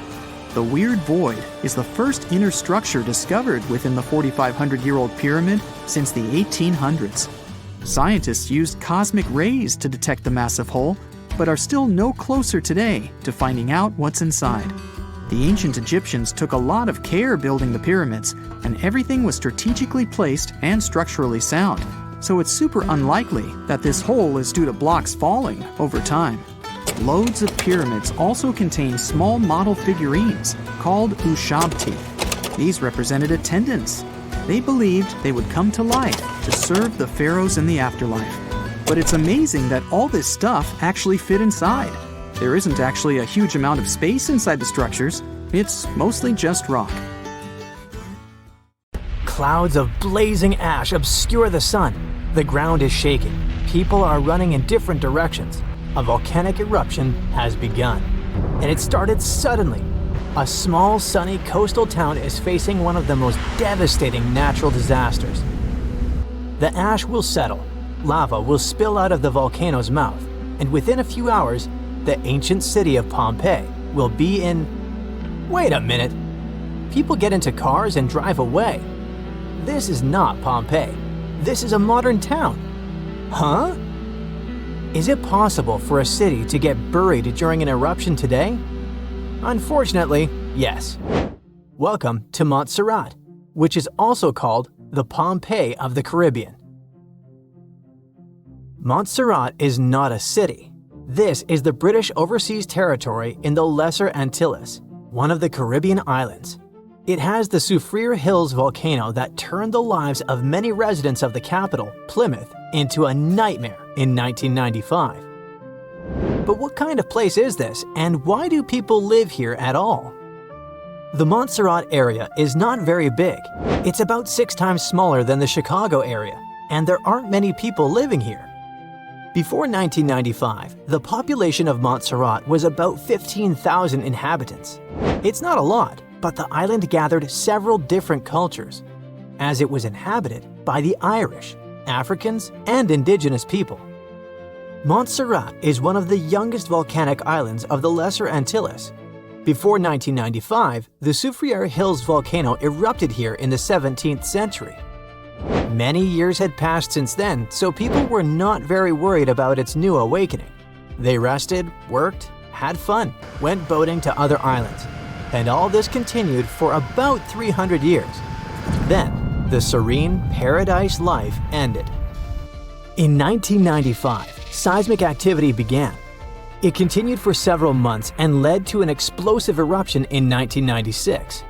Fortunately, no one got hurt, but the real disaster hit in June 1997. Something bad started happening at the top of the Soufriere Hills. At an altitude of about 3,000 feet, the volcano began spitting out ash clouds, rocks, and hot gas, releasing its boiling innards, which were rapidly falling down the steep slope. The locals were terrified. Some people had evacuated from the island by that time. They had to leave their homes and sail away, but some locals stayed and didn't survive. The pyroclastic flow destroyed many buildings, streets, and roads. In case you didn't know, the pyroclastic flow is a dense, thick mix of volcanic ash, lava, and hot gases that moves as an incandescent mass at high speed. It burns and destroys everything in its path. On that day, the pyroclastic flow was moving at 62 miles per hour, with its temperature reaching around 1470 degrees Fahrenheit. Imagine boiling water. Pretty hot, isn't it? And the temperature of that pyroclastic flow was almost 7 times higher. One part of the inhabitants of the island moved to its northern part, and the other migrated to the neighboring islands. Since then, Plymouth has become a ghost town. Thanks to the solidified magma, you can see buildings that seem to have particularly sunk through the ground or are stuck in textures. The streets are deserted, and the roads are covered with a thick layer of volcanic mass. After the eruption, only 1,000 people stayed on the island. There are about 4,500 people living there now, all of them in the northern, safe part. The southern side of the island is now called the exclusion zone. It's divided into 5 parts: A, B, C, F, and V, the most dangerous area. Why is it dangerous? Because the volcano is still active. Periodically, it spits out clouds of ash. It can erupt with devastating force at any moment, but that doesn't stop thrill seekers. Montserrat attracts many tourists who like to walk in the picturesque areas near the active volcano. People also love the ghost town. The roofs of houses, spires, and the remains of the clock tower stick out of the solidified lava. Broken windows with torn curtains and dilapidated former hotels attract many tourists. You can enjoy the beautiful tropical northern part of the island and see the apocalyptic picture in its southern part. Locals actively promote tourism and advertise their home as the Pompeii of the Caribbean. Would you like to visit this place? Living next to a volcano is quite risky, but how about living inside a volcano? Near 220 miles south of Tokyo, there's a beautiful island of Aogashima, most of which is occupied by an active volcano. But how can people live inside a volcano and not be afraid? The answer is simple. This place is too beautiful. Besides, the last major eruption occurred there at the end of the 18th century. People don't live right inside the crater, that would be too much. A small settlement is located inside the outer wall of the crater, far from the geothermal activity and quite far from the dangerous peak. But it's still a pretty extreme place to call home. The population of the island is about 170 people, and they're not going to leave. Here you can find only one shop, one post office, free camping, and a couple of guest houses and 3 bars. It sounds pretty cozy considering that all this is located in a green paradise. But in 1785, this paradise resembled Pompeii during the infamous catastrophe. According to stories and remaining records, the first tremors occurred on May 18 or so. It was a warning of the impending disaster. At that time, 327 residents lived in Aogashima. It's not known whether they attached importance to the small earthquake, but they continued to live peacefully for another couple of weeks. The volcano's activity increased. The disaster was inevitable, so evacuation from the island began on June 4. Unfortunately, it was too late. There were earthquakes, terrible roars, and streams of hot lava that covered trees, roads, and houses. Many didn't survive that day. And still, the descendants of those who escaped from the island that day now reside in Aogashima. Aren't they afraid of another eruption? They look at this situation differently. Nothing can stop nature, so there's no point in resisting. And if there's no eruption, then it's better to enjoy the picturesque views and the relaxed rhythm of the island. Few people live there, and there's almost no urban entertainment, but still, you can find what to do. In the afternoon, you can walk along the Green Mountain Range and enjoy the view of the Philippine Sea. You will feel one with nature, beautiful birds, the warm sun, and the physical exertion of the trip. It will all charge you with energy and inspiration. You can also go fishing, camping, or chat with the locals. At night, you can look at the stars. The night sky is perfect in Aogashima. Away from city lights, there's a low level of light pollution. A detailed star map can help you study celestial bodies without a telescope. Since the place is essentially an active volcano, you can find many geothermal springs there.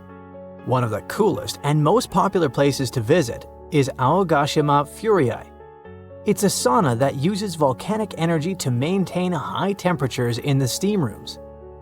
And outside the rooms, you can also find hot air vents for cooking.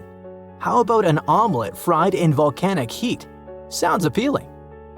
Of course, it's quite difficult to get to this place since Aogashima is a very remote island.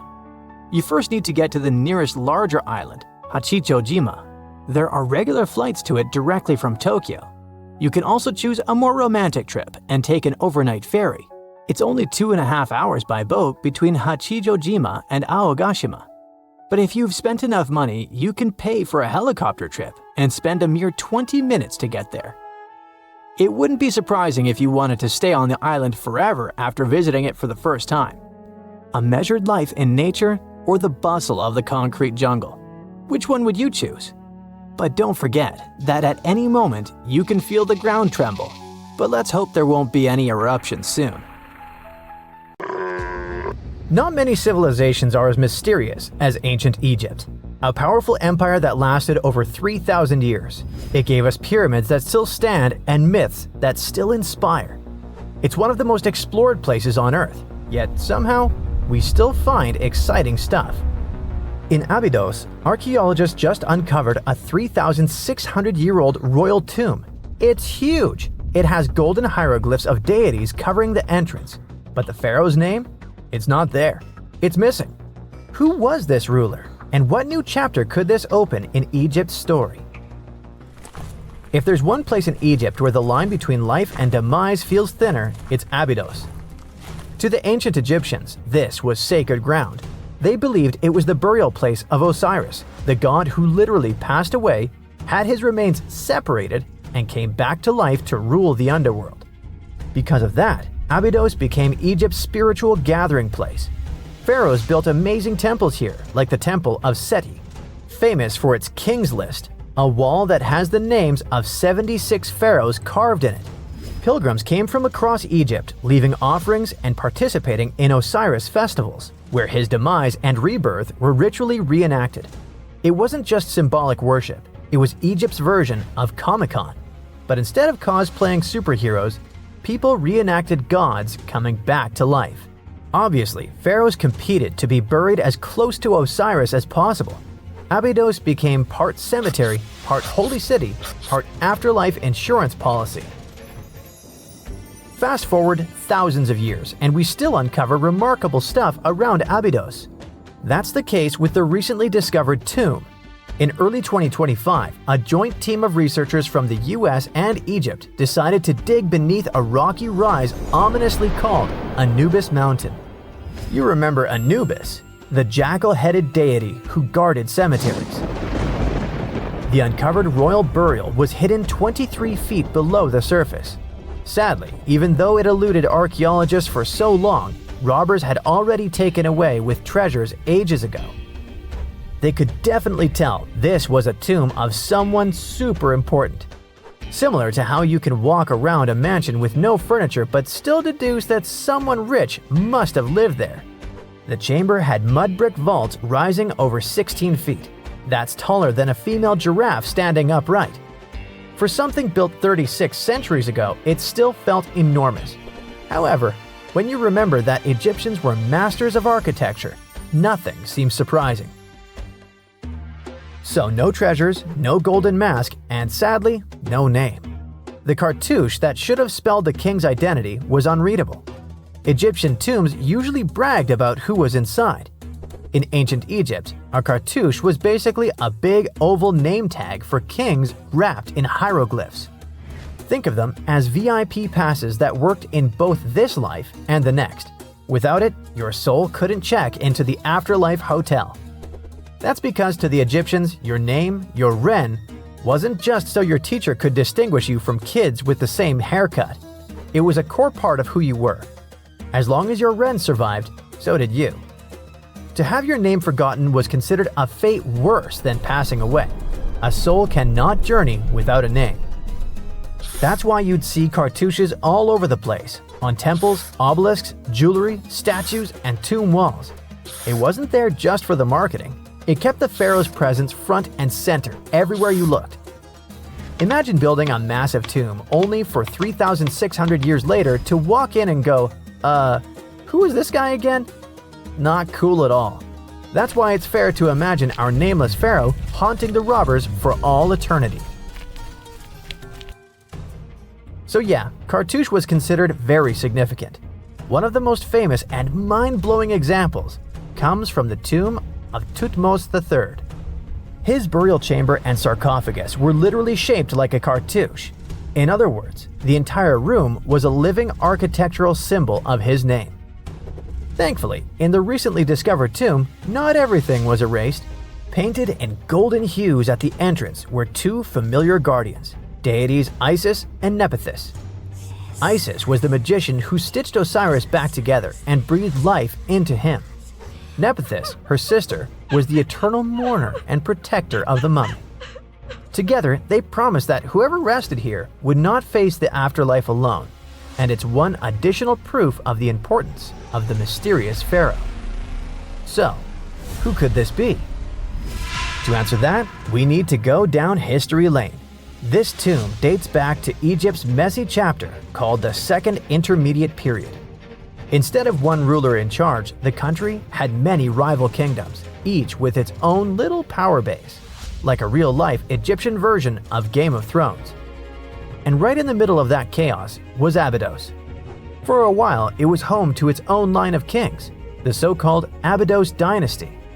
Those weren't the pyramid builders everyone knows, and that's why they're so mysterious. They left behind almost nothing. No great monuments, no sprawling cities, just fragments of names on broken blocks. For centuries, many scholars even doubted they existed at all.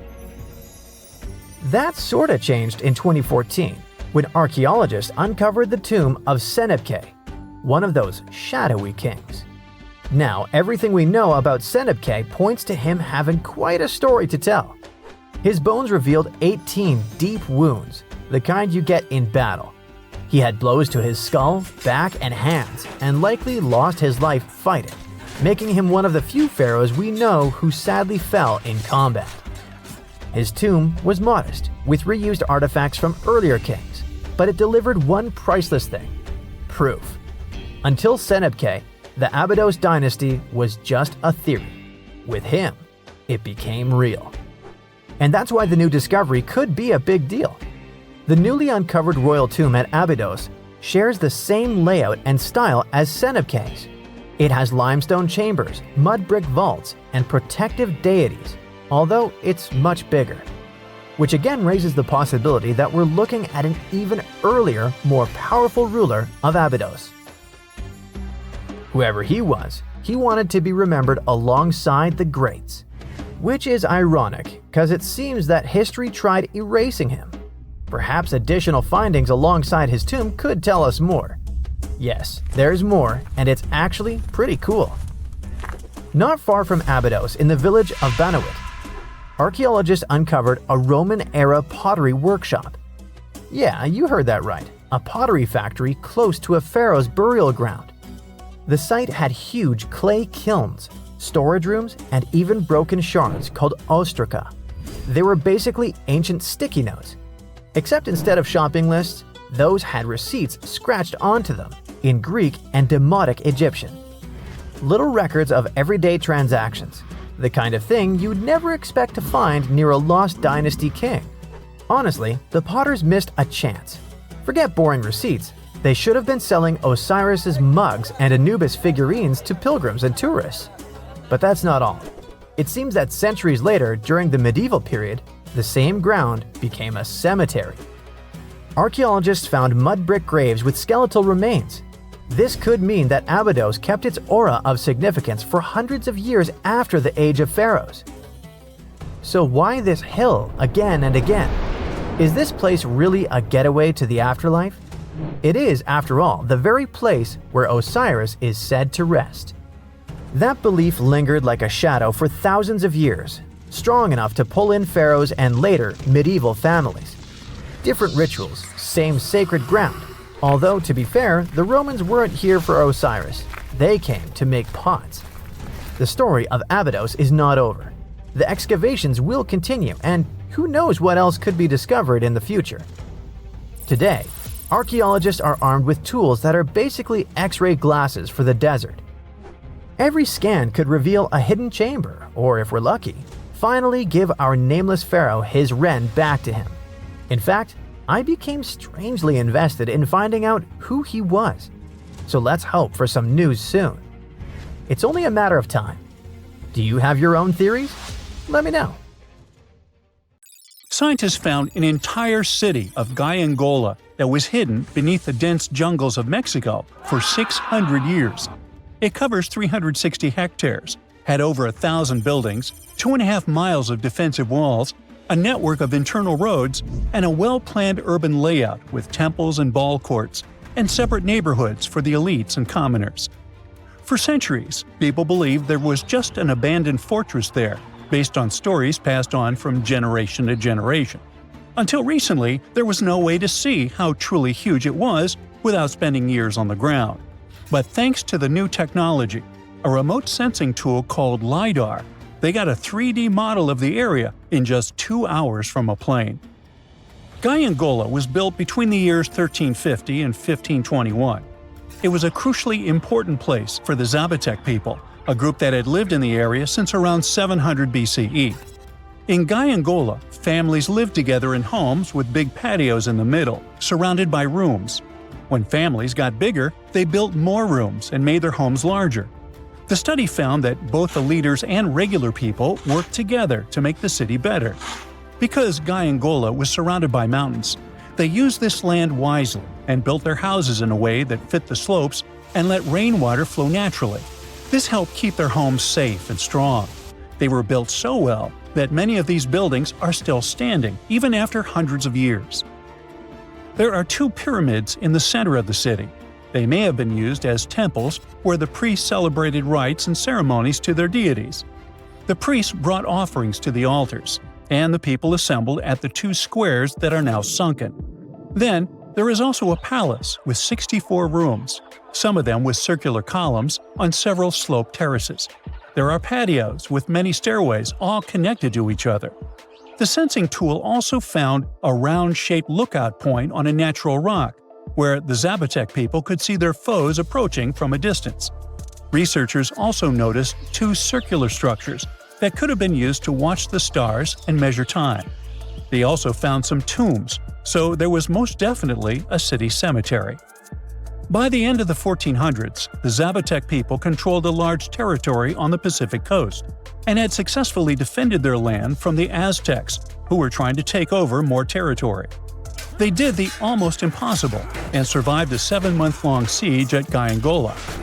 When they won this conflict and kept control of the southern part of Mesoamerica, the Zapotecs didn't need to live in Gaiangola anymore.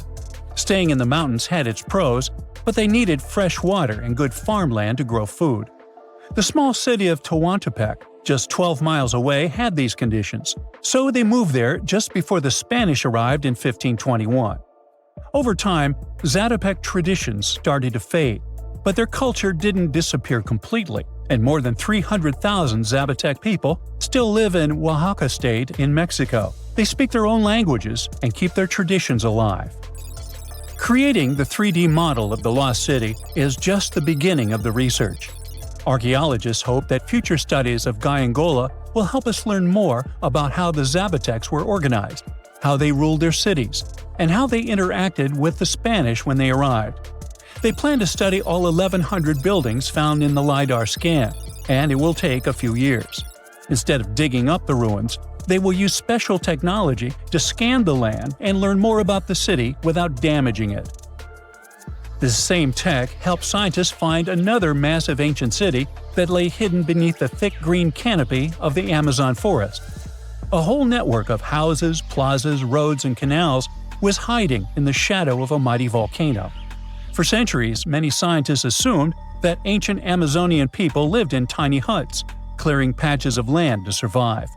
But this city, built 2,500 years ago and inhabited for 1,000 years, proves the opposite.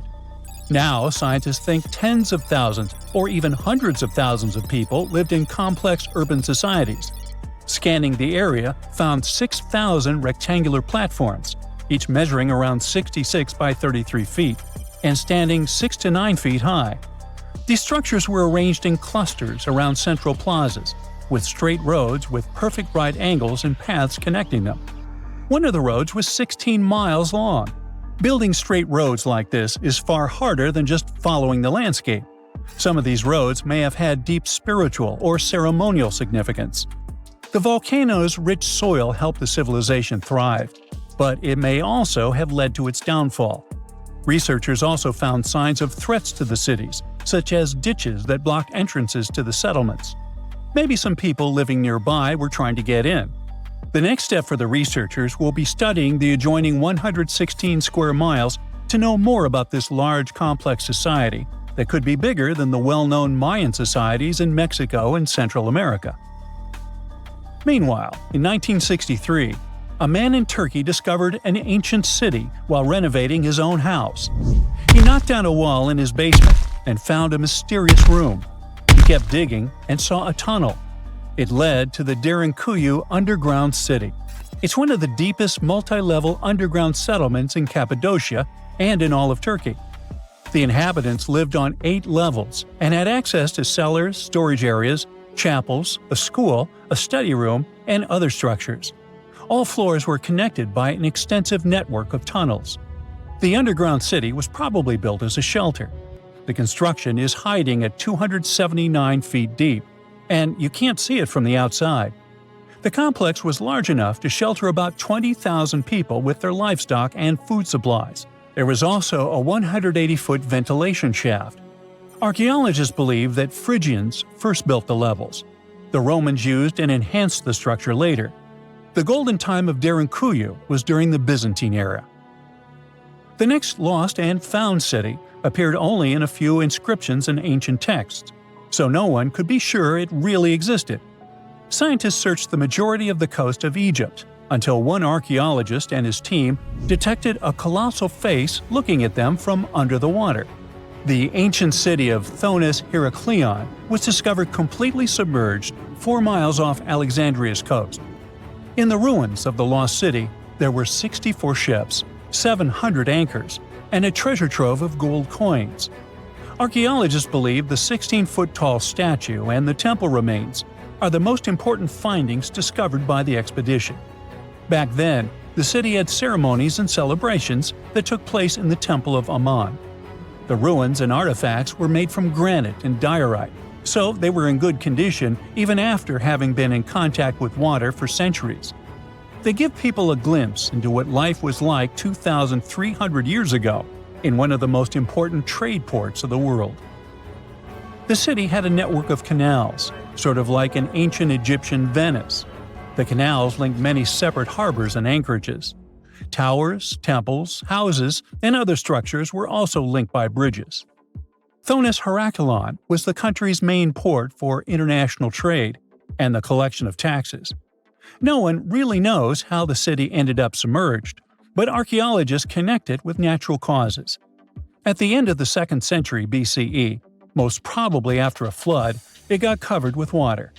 Then Alexandria, the city founded by Alexander the Great, became more glorious than Heraklion. Before Alexandria's fame, Heraklion was the main port of entry to Egypt. So after the tragedy, many ships heading for Heraklion had to change their route and go to Alexandria. Heraklion lost its glory until its discovery in 2000. Unlike many other ancient Egyptian burial grounds, King Tutankhamun's tomb stayed hidden and free of unwanted thieves for 3,000 years. One reason was that the tomb was smaller than average and tucked away in a place called the Valley of the Kings. This area was already being extensively explored by the time they stumbled upon Tut's spot. The entrance was all covered in debris from building a nearby tomb, which must have also helped keep it a secret. There were also 0 writings or signs on the outside of the tomb. Time passing also played a part in keeping it in amazing shape until the 1920s, when a man named Howard Carter finally made it in. But was Carter that big of a hero? Some recent findings say he might have been sneakier than initially thought. People used to think Carter wasn't just a glorified treasure hunter, he was a true archaeologist. Before Tut, he had been on a relentless quest for Egyptian artifacts. He discovered his interest in these unusual objects when he was a child, and soon started drawing the sculptures and inscriptions that were found in ancient tombs. After stumbling upon the remains of King Tut, Carter spent a decade recording and processing all sorts of objects, like golden thrones, chariots, and statues from Tut's tomb, shipping them down the Nile to Egypt's museum in Cairo. Well, at least that was the official story. More recent discoveries claim that not all of the objects made it to Egyptian officials. A secret letter seems to uncover Carter's little 10 for them, 1 for me policy. The letter in question was sent to Sir Alan Gardiner, a philologist and friend of Carter's, dated from 1922. In these writings, Carter mentioned having found the tomb and was asking his buddy for some advice. In another letter from 1934, Gardiner seems to be thanking Carter for an amulet, which was sent to him as a thank you gift. Carter was adamant that it didn't come from Tut's tomb, but evidently it did.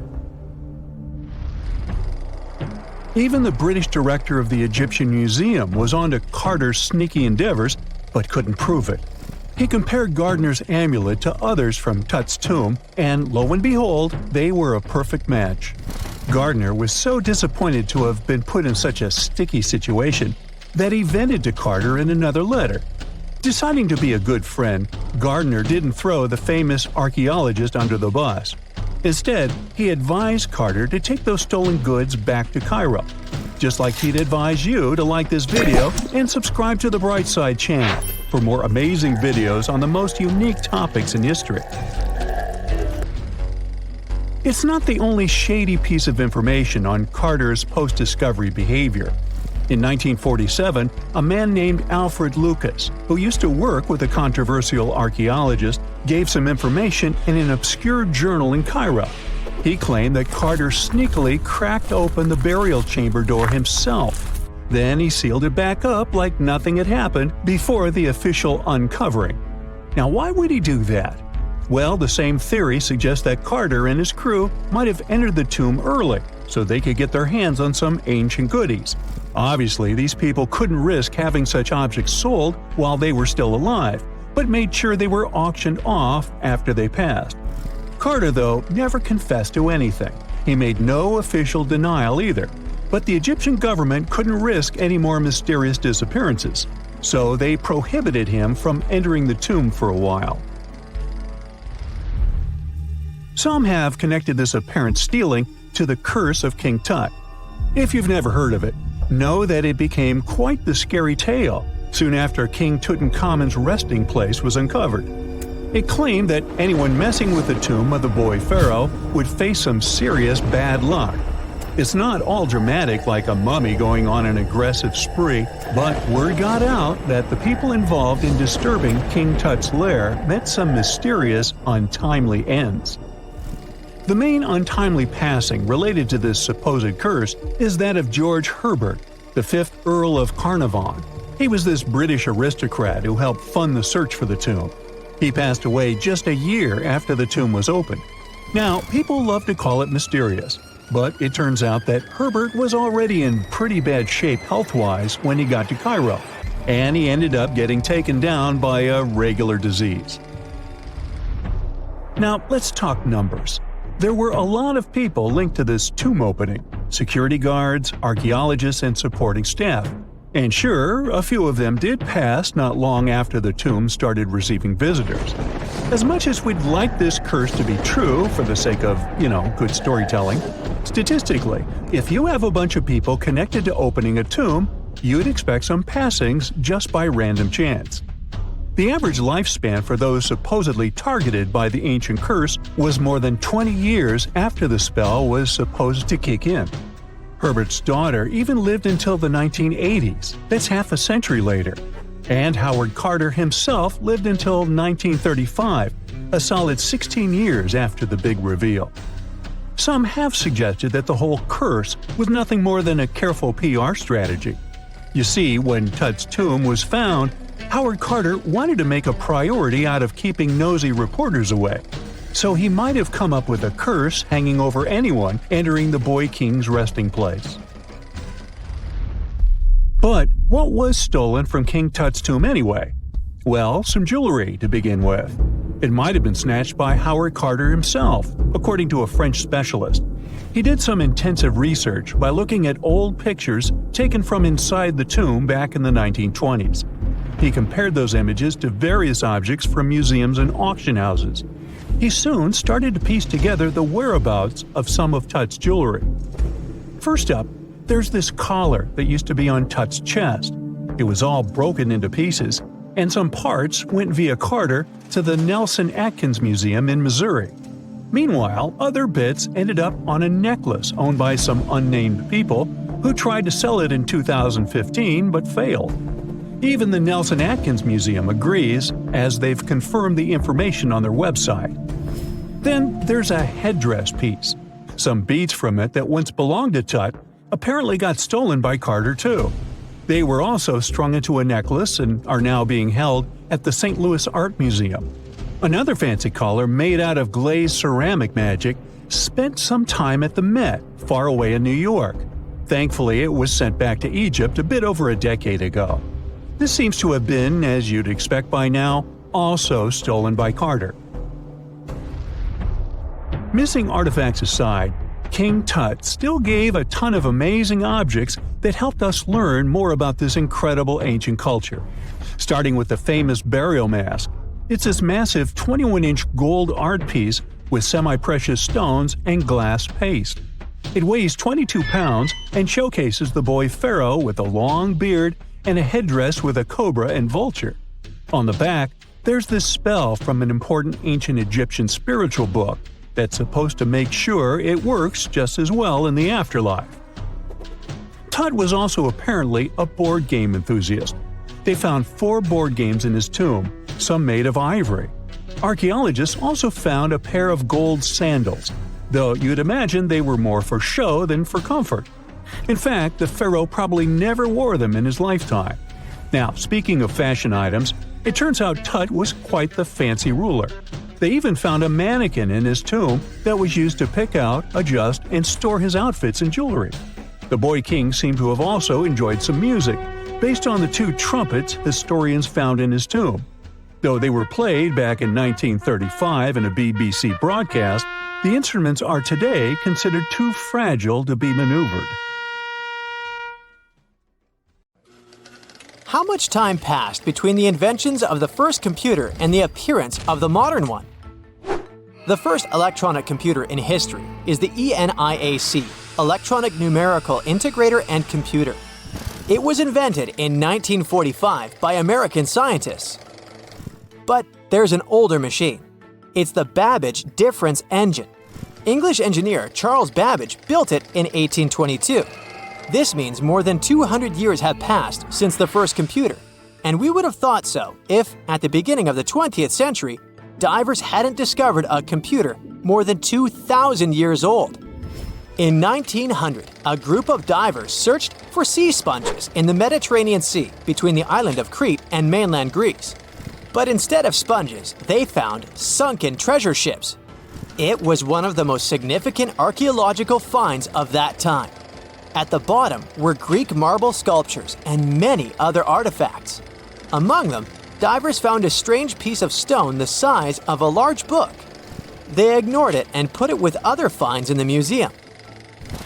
A few months later, archaeologists began to study the block and discovered that a strange object with bronze gears was hidden inside it. This shocked all scientists because, according to historical data, such things could not exist in ancient Greece. The technologies of that time were not so developed.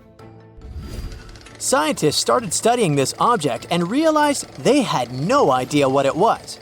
They called it the Antikythera mechanism, and they had been trying to unravel its purpose for over 100 years. The fragility of the object added complexity. It had been underwater for a millennia. Its internal instruments were damaged, and when scientists touched them, they fell apart. Over many years of research, the object has split into 82 fragments, becoming a real puzzle for scientists worldwide. They found out that it was a machine designed for astronomical calculations. With the help of X-rays, computer tomography, and virtual modeling, people could partially recreate the image of the mechanism. It was a complex structure consisting of 30 rotating gears that turned the dial. The whole mechanism was set in motion with a hand crank. All this was necessary for the ancient Greeks to track the positions of the moon and the sun and calculate the time of eclipses and the Olympic Games. It's as if Silicon Valley was in ancient Greece and the best minds united to create a revolutionary startup. The Antikythera mechanism showed that people in the distant past had excellent knowledge of astronomy and technologies for studying the starry sky. Considering that time, it was not just a machine, but a supercomputer. People entered data into it and got the result after the complex calculations it performed. In 2016, scientists found an inscription on the device containing more than 3,000 symbols. It was something like a manual for use. The text had information about eclipse colors, celestial body movement, and astrological predictions. It was like a reference list of all the events that happened to the planets in the sky. The Greeks realized that all astronomical bodies in the starry sky moved along the same routes. That is, they had orbits close to the plane of motion of our planet around the sun. Ancient astronomers couldn't calculate the path of their movement, so they created the Antikythera mechanism. This was one of its main functions. The researchers found confirmation of this version in the words of the Roman lawyer Cicero. In one of his quotes, there was a mention of a computing machine created by mathematician Archimedes. According to Cicero, the machine could depict the movement of 5 stars called wanderers. At that time, people called celestial bodies that way. Archimedes had lived before the Antikythera mechanism was invented, but perhaps he created the drawings that became the basis of the device. The mechanism worked, and when you turned the handle on it, it rotated the gears in the front and rear parts of the device. And then, the dial showed you the direction of movement of space objects. Besides, the machine had an astronomical calendar inside and tracked the time of sporting events, such as the Olympic Games, and also helped to calculate the exact time of the eclipse. Apparently, the Antikythera mechanism was something like a powerful organizer used by scientists or wealthy citizens of Greece. But what is most unusual is that its creator probably installed the function that changed the observation properties depending on the observer's location. This means that ancient astronomers had to enter different coordinates in different areas for the correct result. NASA computers can do all these things today. These expensive multi-million-dollar devices work with electricity, chips, processors, and thousands of other things. And the ancient Greeks achieved the same result 2,000 years ago with the help of this small device. This changes the idea of the technologies of ancient Greece. People of that time had plumbing and used steam to control some equipment. They were developed, but no one expected them to go so far. Archaeologists were sure that people of ancient times used giant rough gears to operate windmills. And now, it turns out that they could create small and complex mechanisms that modern scientists couldn't figure out for 100 years. Divers continue to study the seabed where the Antikythera mechanism was found. They have already found other items, such as nails from the ship and a bronze ring. Such underwater excavations are dangerous and complicated, so the research takes a long time. Experts think that the Antikythera mechanism was not a single copy. Perhaps the ancient Greeks made the same or similar machines. Maybe they're hidden somewhere or were melted down to create something else. In those days, bronze was a costly metal, so when ancient astronomical computers broke down, people could melt them and sell the metal. Some researchers refer to the Antikythera mechanism as the ancient prototype of all modern devices. Phones, computers, and tablets have something in common with this machine. By the way, have you heard of the odometer device? This device tracks the distance traveled by car or other means of transport. Nowadays, odometers are digital, but this technology used to be mechanical, and the ancient Greeks were the first to invent it. According to some records, Archimedes might have created it. The Roman later adopted this device for use during long journeys to aid in road construction. The ancient Greeks were the first to attempt to understand the rules of geometry. The Babylonians and Egyptians used geometry in different spheres of life. However, the Greeks decided to use logical reasoning to establish the rules and formulas that we still use today. Archimedes observed that when a solid object was immersed in water, it displaced a mass of water equal to the volume of the object. Have you heard of the Hippocratic Oath? This document is read aloud by all doctors before they start practicing medicine. For us, concepts such as confidentiality between a doctor and a patient seem commonplace, as well as a doctor's duty to always try to cure and save people's lives. But all of this was invented by ancient Greek Hippocrates. In addition to the famous oath, he was one of the first to make a scientific leap in medicine. In ancient times, people viewed illnesses as punishment for bad deeds. But Hippocrates discovered that diseases were natural and that the human body could react differently to them. This may seem obvious now, but the ancient Greeks reached this conclusion in 460 BCE. Aristotle was the first to suggest that our planet is a sphere, and thanks to him, we enjoy movies, TV series, and performances. The ancient Greeks invented theater in the form we know it today. Aristotle wrote the first rules of drama in history, which guide directors and screenwriters on how to keep the viewer's attention.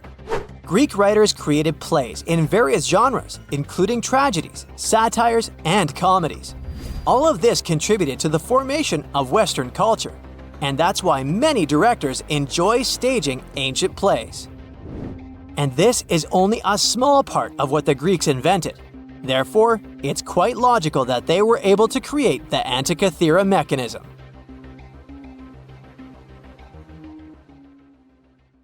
Egyptian archaeologists made an extraordinary discovery near Cairo just recently. Drumroll, please. The most ancient and most complete mummy yet discovered in the country. Yes, they were keeping it under wraps. The 4,300-year-old mummy was found in a group of tombs close to the step pyramid of Djoser, dating back to the Egyptian Old Kingdom. It was covered in layers of gold. The team also found several other tombs, including one belonging to an ancient Egyptian official and another belonging to a secret keeper who had the power to perform special ceremonies.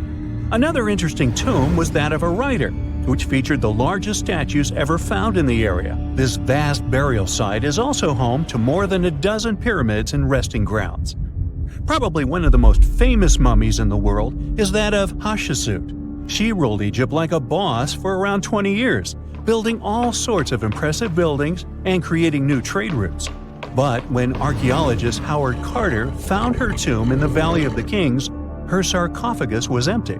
However, Carter did find two coffins in another tomb, one of which belonged to Hatshepsut's wet nurse and the other to an unknown woman. In 2006, a team of specialists decided to investigate whether that mysterious lady was the queen herself. They found a molar tooth in a wooden box with Hatshepsut's name on it, and when they compared it to a gap in the mummy's mouth, it was a perfect match. Ramses II was a pretty impressive ruler, but it was his mummy that eventually made history. Now, we don't hear too much about his daddy. Okay, I'll stop. Ramses is considered to be the most powerful pharaoh in all of Egypt, as he reigned for a whopping 6 decades. He also lived to be over 90 years old. Now that's pretty amazing, considering the time he lived in. Ramses II supposedly had over 100 offspring too. Talk about a big family. When he passed away, his body was originally buried in the Valley of the Kings, but some sneaky guys tried to rob his tomb of all his treasures. Officials back in the day weren't having any of that though, so they moved his body to a secret location to keep it safe. Fast forward to the 1800s, and Ramses II's mummy was discovered along with a bunch of other rulers and important officials. But it wasn't in the best condition, so archaeologists flew it to Paris to get it, pampered. Problem was, he couldn't just be transported into another country. The only solution available was to give Ramses II his own passport. His occupation was listed as king, and the document even featured his photo. Most mummies aren't necessarily known for having the most hydrated skin. But that of an ancient woman, also known as Lady Di, proves otherwise. No, not that Lady Di. This wealthy lady from ancient times was discovered in an ornate tomb in 1971, and she looked fabulous, if we can say so about a mummy. Thanks to the special conditions in her tomb, like the moisture in the environment and the lack of oxygen, her body was almost perfectly preserved. Her skin was soft, her hair was on point, and she was still flexible. The museum that now proudly displays her mummy also shows a ton of fancy items that were buried with her, like dinnerware and musical instruments. Archaeologists investigated the mummy further and discovered that she passed away from a heart attack at around 50 years old. Even though it hasn't been around for over 2,000 years, Lady Di is still making history. The mummy of Otzi the Iceman was discovered in the Alps in 1991. Austrian authorities initially thought he was a modern mountaineer because he was so well preserved. Turns out, he was actually from the Copper Age. He was found in a mountain pass over 10,000 feet above sea level. Through studying his mummy, we've learned so much about life in Copper Age Europe. For example, we know that he was a native of Central Europe and enjoyed eating meat. He also suffered from arthritis, narrowing arteries, and intestinal problems. But he likely used acupuncture and medicinal herbs to treat these conditions. And apparently, he was pretty handy with tools. He sharpened them just days before his untimely demise. Who knows if he was expecting trouble or just getting ready for some routine work. Now, King Tut and his story is most likely the one that made all mummies famous. This pharaoh passed away at the young age of 19, more than 3,000 years ago. But his mummy is still one of the most well-known in the world. When his tomb was opened in 1922, people went wild because it was still intact, unlike many other royal tombs. It had some seriously blinged-out coffins, including one made of solid gold. Not only did Tut's tomb give us a glimpse into ancient Egyptian history, but his mummy also taught us a lot about the time he lived in. DNA analysis helped identify his parents and revealed that the pharaoh had a rare bone disorder that might have made walking a bit tough. Now, Ginger is most likely one of the coolest mummies you'll ever hear about. He's like a time traveler from 5,000 years ago who's still looking fly with his golden hair and perfectly preserved nails. Ginger was discovered in Egypt and is believed to be the earliest known mummified body. Before people even knew about mummification, they used to place bodies in shallow graves in the hot, dry sand. And since the sand absorbed all the water, bacteria couldn't reproduce and the body was preserved naturally. Now, scientists are not sure if Ginger's preservation was intentional or not, but since he was buried with some pottery vessels, it's likely that whoever buried him knew some serious preservation techniques. If you want to meet Ginger in person, he's currently chilling at the British Museum. One Dutch art collector bought a statue from Asia and ended up finding a weird discovery. The statue contained a mummy hidden inside. Unfortunately, the body was too fragile to move, so they had to leave it there. The coolest part is that this mummy is over 1,000 years old and was on display for 200 years before being encased in the statue. When scientists did a CT scan, they found out that the mummy was filled with paper scraps covered in writings. Experts think he might have done this thing called self-mummification, which is a pretty intense process involving a special diet and tea that makes your body less prone to bacteria. Only a few people could handle this ritual, and those who managed to do that were seriously respected. No other Egyptian queen has baffled scientists and historians like the stunning Nefertiti. Based on her statues, she was known for her slender neck, wide eyes, and high cheekbones. Her name translates to "the beautiful woman has come," Talk about living up to your name, huh? Even though she wasn't a pharaoh herself, Nefertiti still managed to leave a lasting impression. Written records suggest that, as a wife and queen, she held an incredibly influential role. Because of her power, she was indeed admired, but she also managed to make quite a lot of enemies throughout her life. She was also related to King Tut, but not biologically. Rather, she was his stepmother. So far, locals have yet to identify her mummy, but that may soon change. A local Egyptologist who has been busy excavating tombs in the Valley of the Kings has found 2 mummies that he believes could be Nefertiti and her daughter. According to specialists, we may soon finally get a definitive answer about the identity of these 2 mummies. And if one of them does turn out to be Nefertiti, we could be in for a real treat. DNA analysis and CT scans of the mummy could give us the most complete and accurate image of the queen that we've ever seen. It's crazy to think that we've only scratched the surface of what lies beneath modern-day Egypt. Nefertiti ruled during a time of great power and prosperity in Egypt, but unfortunately passed away in a period of social turmoil, leading to her gravesite being lost. Now, where's my mummy? Ever since Plato wrote about the allegory of Atlantis, humanity has been fascinated with the possibility of the discovery of a thriving underwater civilization. Fancy joining me on a trip to a few historic underwater sites? Let's see what we can find out about ancient civilizations. The first one on our list is what is being called the underwater Stonehenge. Scientists have recently discovered a mysterious pile of cairns that stretch for miles under the shimmering waters of Lake Constance at the borders of Switzerland, Germany, and Austria. Archaeologists began to explore the site back in 2015, and they haven't been able to understand yet what it was actually used for. What they do know is that there is a 12-mile line of 170 human-made stone cairns under Lake Constance. Scientists say this was most likely the result of a combined work of several villages. The cairn site was probably used for some collective purpose. The formations are huge. Some of them are several dozen feet wide.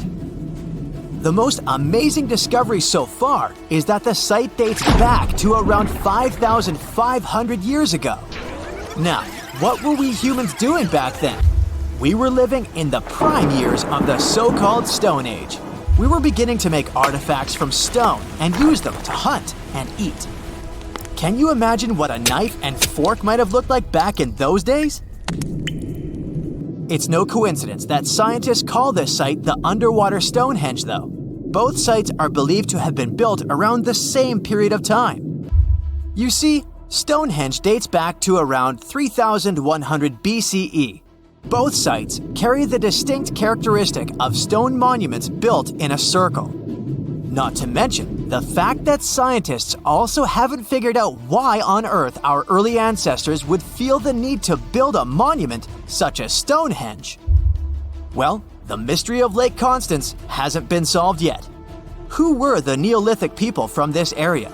And for what purpose did they go through such an amount of work and effort to build this huge stone site? Next, we're taking you on a tour of the Ryukyu Islands just off the coast of Japan. You're diving deep down to an archaeological site.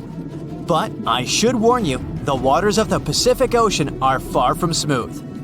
It doesn't take long before you see a huge structure, thanks to the sunlight shining down on the seabed. At first, it looks like Machu Picchu's ruins located across the globe in Peru. As you approach the site, you slowly figure out its forms. A pyramid-shaped structure, arches, staircases. It's something that could have easily been a palace or a castle. Could this be a sign of human activity? What you've just seen is known today as the Yonaguni Monument. It also goes by the name of Japan's Atlantis. The entire monument is about the size of 5 soccer fields and the height of a 5-story building. Its most surprising feature is its expanse of terraces. Explorers and scientists believe that Yonaguni might be 10,000 years old. But whether it's a human-made structure or a natural formation is still under debate. For Japan's top marine geologist, Professor Masaki Kimura, Yonaguni is the heritage of a lost civilization. Kimura has dived to the bottom of the ocean to explore the ruins over 100 times over the past 10 years. According to him, there are clear signs of human activity down there. On the monument's surface, there is a triangle-shaped concave that is a historical symbol of water fountains in the region. There's also a giant turtle carved on the eastern side of the structure. And, according to Kimura, turtles have an important cultural meaning. Several pieces of stone tools have been recovered from the site.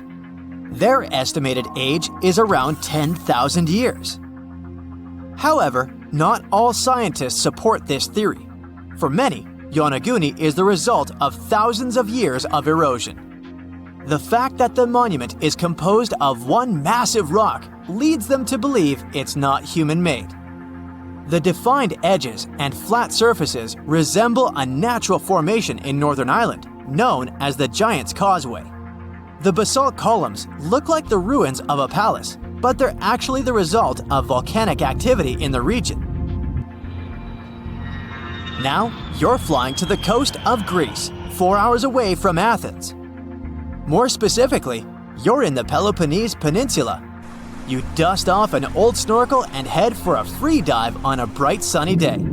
Sometime into the dive, you start noticing patterns on a seabed.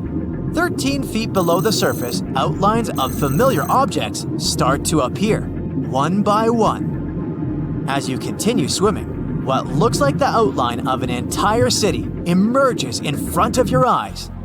Are you wondering how water could have taken the whole city?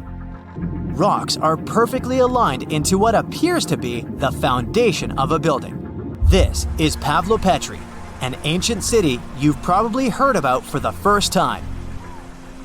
It was discovered by Nicholas Fleming, a British oceanographer, when he was on vacation in Greece. He had heard rumors about Pavlopetri's existence and indeed found several artifacts on the seafloor. He went back to the area a year later with the team. They found a site filled with pots, storage vessels, and tools. A kernstone, for instance, is a tool used for grinding grains and turning them into flour. Multiple amphoras indicate that this settlement dates back to the Bronze Age, 5,500 years ago, when people started living in towns. The settlement is believed to have existed for over 2,400 years. Today, Pavlopetri is considered the oldest submerged town ever discovered, and what's impressive is that it wasn't a simple village. It was a vibrant port city with stone buildings, a marketplace, streets, and even squares. The next stop on our voyage is one of today's most famous underwater cities that has been turned into an archaeological park. The city of Port Royal in Jamaica exists only below the surface, but in 1692 it was one of the wealthiest cities in the Western Hemisphere. Port Royal was the center of the British Empire at the time and an important trade city that attracted people from all over the region. It was also home to real-life pirates of the Caribbean. On the morning of June 7, 1692, the people of Port Royal met a different fate than they had probably expected. The city woke up shaking. People were thrown out of their beds by the power of a massive earthquake, ranking 7.5 on a Richter scale. One survivor said he had seen Earth opening up and swallowing the whole town. What he said could be true, as the city was mainly built on sand. The ground swallowed buildings, roads, you name it. Geysers erupted, and finally, waves as big as 10-story buildings hit the city. About 33 acres of the city disappeared under the water. Amazingly, most of its 17th century remains are still in good condition under 40 feet of water. Archaeologists have found taverns, storage rooms, kitchens, and recreational buildings used for diverse purposes. You can also see a grand lion statue, a submerged bridge, and many picturesque arches. Of course, I saved the best for last, India. Just off its coast lies another sunken marvel. A site known as the Lost City of Cambay is located in the Gulf with a similar name. It remained undiscovered until 2001, when the National Institute of Ocean Technology made a routine water assessment. With the help of sonar technology, which sends a wave sound to the bottom of the sea, they found something far beneath the surface. Images showed well-defined geometric shapes spread along a 5-mile stretch. The remains date to more than 9,500 years ago, meaning this civilization was lost at around the end of the Ice Age. Debris recovered from the site included construction material, pottery, beads, sculptures, and even bones. Scientists argue whether these artifacts are indeed from the site, but if they truly are, then the lost city of Cambay might be the oldest civilization in the world. They finally did it. After 300 years of searching, archaeologists pinned down the location of the lost land of the White Jaguar, the city of Maya hidden in the wild jungles of Mexico. It all kicked off back in the 1500s with the Lacandon Maya. These guys were some super tough survivors who just didn't quit. When their main capital, Lacamtun, fell to the Spanish in 1586, most people would have called it game over, but not the Lacandon. Nope, they packed up, headed deeper into the rainforest, and built their last stronghold, Sakbalan. It was a hidden fortress of stone temples, twisty jungle trails, and howler monkeys acting like noisy little guards. For over 100 years, the Lacandon managed to keep their traditions alive there, far from European control. Then, in 1695, history came crashing in. A Spanish friar named Diego de Ribas stumbled into Sakbalan. And yeah, that was basically the beginning of the end. Soon after, the Spanish took over. By 1721, the Maya had abandoned Sakbalan. The jungle didn't waste time. It swallowed the place whole, with roots tearing into walls and vines smothering plazas. The city didn't just disappear, it got eaten alive. For the next 300 years, Sakbalan turned into more of a myth than a memory. A name archaeologists and explorers would whisper, secretly hoping to find it one day. Plenty of expeditions tried to track it down, but the rainforest is sneaky. Every path looks identical, maps fall apart in the humidity, and even GPS can't cut through the thick green ceiling. It was like looking for a needle in a haystack, except the haystack was alive, covered in thorns, and yeah, crawling with jaguars that would happily make you lunch. So how did the scientists crack the mystery? One word: a letter from the 17th century. The letter by Diego de Ribas described all the routes, rivers, and trails leading to Sakbalan.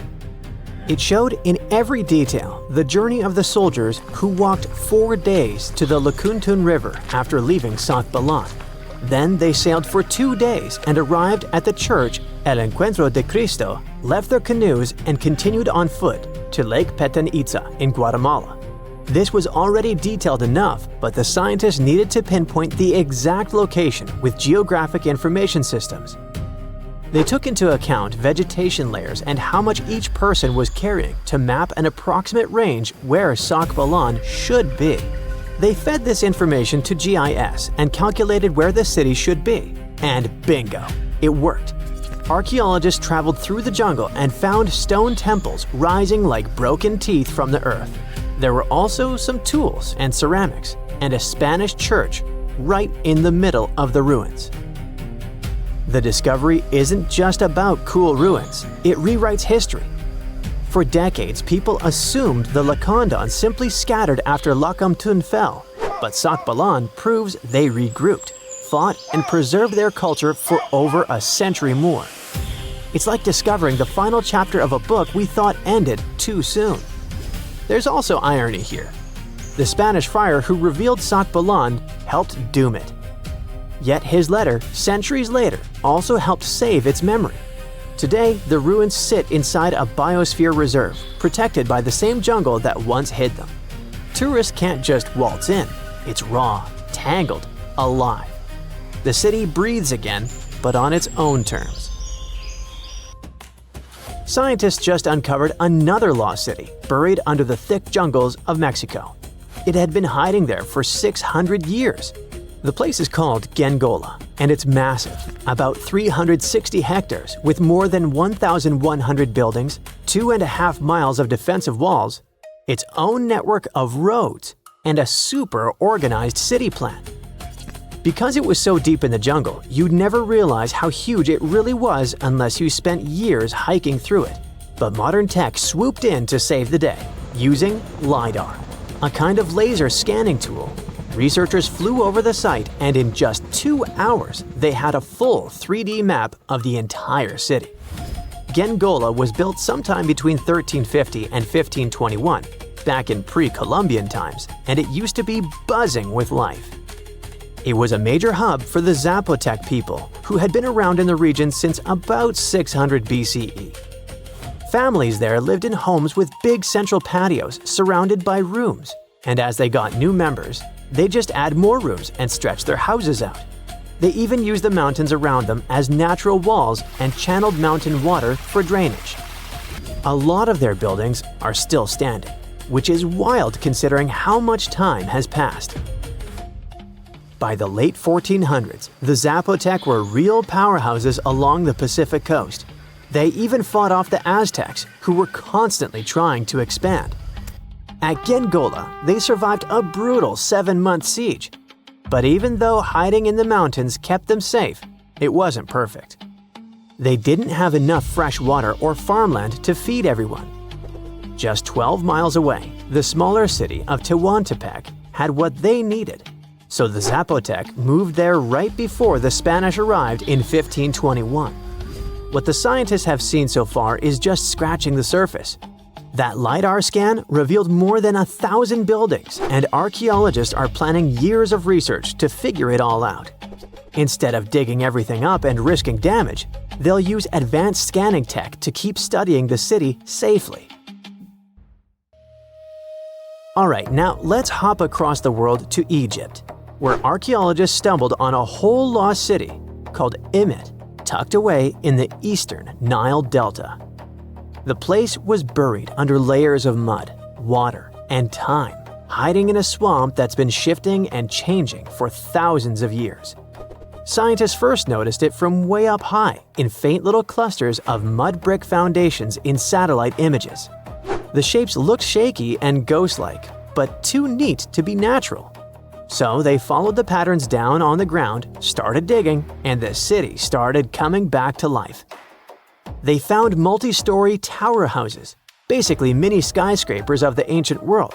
They had multiple floors, thick foundations, and could handle some serious weight. That kind of vertical living is super rare in Egypt, especially outside the Nile Delta. It showed that people in Imet weren't just spreading across the land, but stacking upward, which means the city was packed, carefully planned, and way more urban than anyone thought for that time. And it wasn't just fancy housing either. Archaeologists also uncovered a grain processing center with paved work areas, animal pens, and organized spaces for food production. Clearly, this was a city with a real economy running behind it. Not far from there, they spotted a ceremonial road that once led to a temple for Wadjet, Imet's patron deity. But later on, other buildings got plunked down over the road, which shows that Wadjet's worship faded over time. Still, the ruins coughed up some amazing relics, a green faience little funerary figurine, and a stela showing Harpocrates perched on crocodiles and gripping snakes. He was the Greek spin on Horus, deity of silence, secrets, and the newborn sun. And there was even a bronze sistrum, an ancient Egyptian musical instrument decorated with twin heads of Hathor. Turns out, Imet was active from around the 4th century BCE onward, stretching from Egypt's late period into the Roman era. Its location along trade routes made it a magnet for merchants and pilgrims visiting Wadjet's temple. So it wasn't just hanging on, it was thriving, connecting, trading, and adapting with the times. And this isn't just another dusty ruin. IMET is giving us a window into everyday life, religion, and urban planning in the Delta, which we've always known way less about compared to the big pyramids and tombs. You're digging in Egypt's famous Sakara necropolis, also known as the ultimate VIP graveyard for pharaohs, when suddenly you find a giant pink door hiding something no one knew existed. Behind this giant stone door, one that wasn't supposed to open, by the way, you find a lost tomb of Egyptian royalty. Alright, history lovers, it's time to buckle up because archaeologists just pulled off something straight out of an Indiana Jones movie. Let's travel all the way to Sakara, one of Egypt's most mysterious and treasure-packed ancient sites. The star of the show? The prince you've probably never heard of, Prince Userefre, son of King Userkaf. No one important, just, the founder of Egypt's 5th dynasty. No big deal. But the way his tomb was discovered… It all started with a massive door, made of pink granite, no less. But this isn't just a regular stone slab. This thing is about 14 to 15 feet tall and 4 feet wide. A giraffe could easily walk through it. This door is also definitely heavier than your neighbor's SUV. But here's the twist. It wasn't a real door. It was a false door, a symbolic gateway meant to allow the spirit of the deceased to pass between the world of the living and the afterlife. Normally, that's where the story ends. After all, false doors are common in tombs. But this one was extra special. You see, false doors were usually made out of limestone, which was pretty common and found everywhere in Egypt. To build one out of red or pink granite, people had to bring these rocks from a quarry located 400 miles away. And you can bet this wasn't a cheap trip. According to Egyptologists, this is the first time a false door of this size and material has ever been found in Egypt, making it a totally unique piece of architecture. Aside from being super expensive, this one had a surprise behind it too. When the team of researchers investigated further, they realized that this false door actually hid a real entrance. And what did it lead to? A hidden tomb, packed with statues, relics, and secrets from over 4,000 years ago. The tomb belongs to Prince Userefre, but you can call him Wasar Efra, or Wasar Efra too. Despite being totally erased from history, this fella was no minor noble. The hieroglyphs on the pink granite door listed him as the hereditary prince, governor of Buto and Nekeb, royal scribe, minister, judge, and priest of chance. Phew! He was like the ancient Egyptian version of Daenerys Targaryen. These inscriptions not only identify his political and religious roles, but also suggest he held significant power in Lower and Upper Egypt, bridging both regions through his titles. One title in particular, the priest of Sakara, links him to the deity of the necropolis, the one with the falcon head. This god was the patron of the living and god of the dead at the same time. So I guess the Forgotten Prince was sort of a big deal, considering that his tomb was placed in such a prestigious location within Sakara. What's even more mysterious is that Prince Userefre doesn't appear in official king lists or royal family trees, which makes us wonder if he passed away before he could rule, or if his legacy was deliberately erased in one of ancient Egypt's classic political dramas. Some scholars now believe his erasure might be connected with shifting religious or political power struggles during the early 5th dynasty, especially as his father Userkaf was reshaping Egypt's religious order. And speaking of his father, King Userkaf was a total game changer. He wasn't just the founder of the 5th dynasty, he also kicked off a religious revolution by promoting the sun god Ra over older deities. That's right, Userkaf built the very first sun temple at Abu Sir, setting off a dynasty-wide obsession with solar worship. After Userkaf wrapped up his short but revolutionary reign, a whole lineup of pharaohs took the stage. Sahure, Neferirkare, Nusere-Ini, basically the boy band of the 5th dynasty. And these guys were all about two things: building pyramids and making money. They weren't just stacking stones, they were expanding Egypt's influence. opening up trade routes to far-off lands and blinging out their temples like it was nobody's business. Back in the tomb, things got even cooler. There was a beautiful red granite offering table covered with inscriptions detailing ritual foods, like an eternal menu for the afterlife, because they believed the deceased could magically eat this food. Fun fact, it was the funerary priests and their families that actually ate the food. There were also pottery shards, amulets, and painted walls, but the real showstoppers were the statues. And this is exactly where things get weird, in a good way. The team found statues of King Djoser, the guy who built Egypt's first pyramid, his wife, and their 10 daughters, inside Prince Userefre's tomb. Hold up, Djoser lived a few centuries before Usarkaf, so what were his statues doing there? Turns out, scientists don't really know. These statues were built during the reign of King Djoser himself and probably belonged to that first ever built pyramid. Experts believe these statues were probably relocated during the 26th dynasty, thousands of years after Djoser, maybe to protect them from destruction, or maybe because they were still venerated. Basically, ancient Egyptians were hoarders, but classy ones. Scientists also know for a fact that some engravings and statues found there were made way later, which means that this tomb probably turned into a deposit for fancy stuff. Or maybe this was just really ancient interior decorating. Anyway, that wasn't all.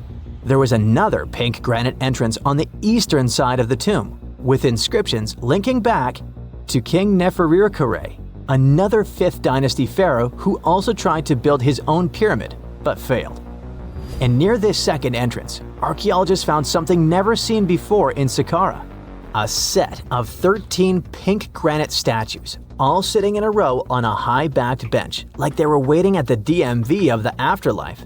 Some had elevated heads, probably representing the prince's wives, while others were missing their heads entirely. One black granite statue was found upside down. Maybe it had taken a tumble sometime during the tomb's long, quiet centuries underground. According to archaeologists, the positioning and head shapes suggest that these statues followed a strict social hierarchy, with the central figures likely representing higher status individuals, while the headless ones might indicate unfinished work or later vandalism. And speaking of black granite statues, another one was found standing proudly inside the tomb. Based on its design and inscriptions, it looks like it was placed there during the 26th dynasty, the same time those Djoser statues were probably moved in. This suggests the tomb didn't just sit abandoned. It was reused, adapted, and maybe even honored by later generations.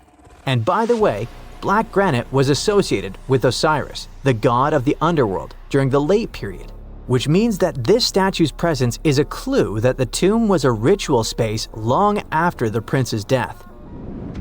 All of this, giant granite doors, surprise statues, reused tombs, adds up to a truly thrilling find.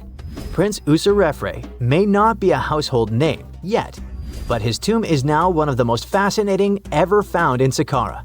It tells a story not just of the Old Kingdom, but of how ancient Egyptians kept connecting to their past, even thousands of years later. So, what does it all mean? Why hide a tomb behind a fake door? Why pack it with statues from different eras? And who exactly was Prince Userefre? These are the kinds of mysteries that keep archaeologists digging and keep the rest of us fascinated.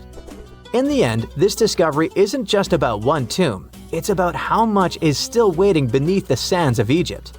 As more gets uncovered, we're reminded again and again that ancient history isn't gone. It's just sleeping behind massive pink granite doors.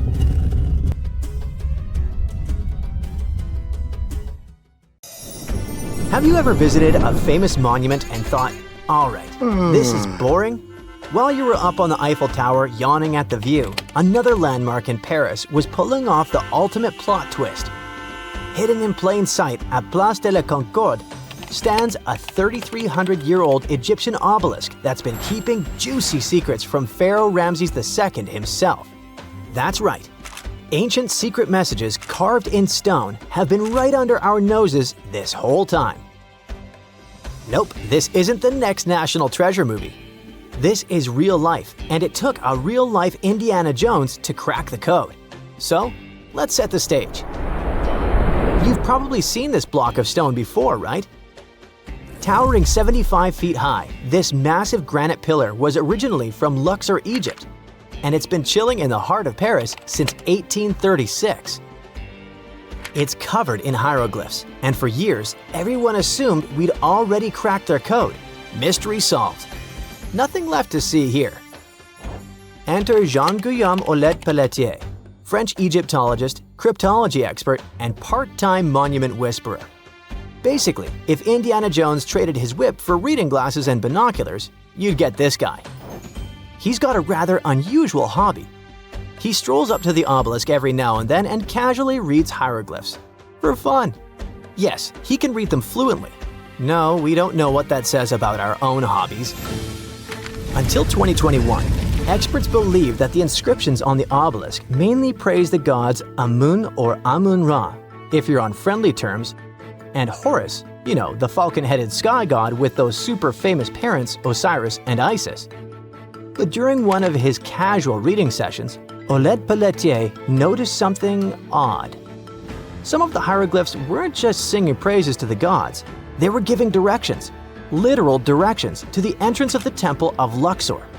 But wait, it gets even better with a little backstory. Obelisks like this weren't just pretty lawn decorations. They were usually placed at the entrances of major temples, like the Temple of Luxor, where this one originally stood. They symbolize the sun god Ra and were meant to represent a ray of sunlight frozen in stone. Basically, they were giant sacred exclamation points showing off the pharaoh's divine connection and power. Ramses II had two of them set up at Luxor's entrance to honor the gods and, of course, to brag about himself. This one got shipped off to France in the 1830s as a gift from the ruler of Egypt, Muhammad Ali. No, not the boxer. And it's been waiting for someone to take a closer look at it. Moving the obelisk to Paris was no small feat. It weighed over 220 tons and had to be transported on a ship built especially for it, called the Luxor. How original. The whole transportation cost the modern equivalent to $19 million. Interestingly, its twin obelisk still stands in Luxor, which means that researchers can compare both structures to see if the story really matches. This pairing of obelisks was intentional, meant to guide the eye and the spirit towards sacred space. Lucky for us, Jean-Guillaume picked the perfect moment to snoop around. The obelisk was undergoing restoration for the upcoming Olympic Games. Scaffolding was up, giving him rare access to the tippy top of the monument. Armed with binoculars and a ladder, he got eye level with parts of the pillar that most of us can only squint at from street level.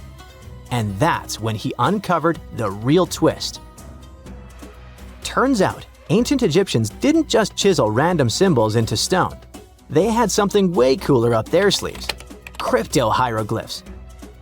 Those were specialized, coded forms of writing used for sacred or elite messages. Basically, ancient VIP-only emojis. While your average temple priest could read standard hieroglyphs, crypto-hieroglyphs were reserved for the pharaoh's inner circle. Today, only 6 people on Earth can read them fluently. And wouldn't you know it, our French friend is one of them. Of course he is. Now, here's where things get wild. Normally, hieroglyphs written on monuments like the obelisk are read top to bottom, right to left. Simple enough. But Jean-Guillaume decided to break the rules and read them horizontally instead of vertically.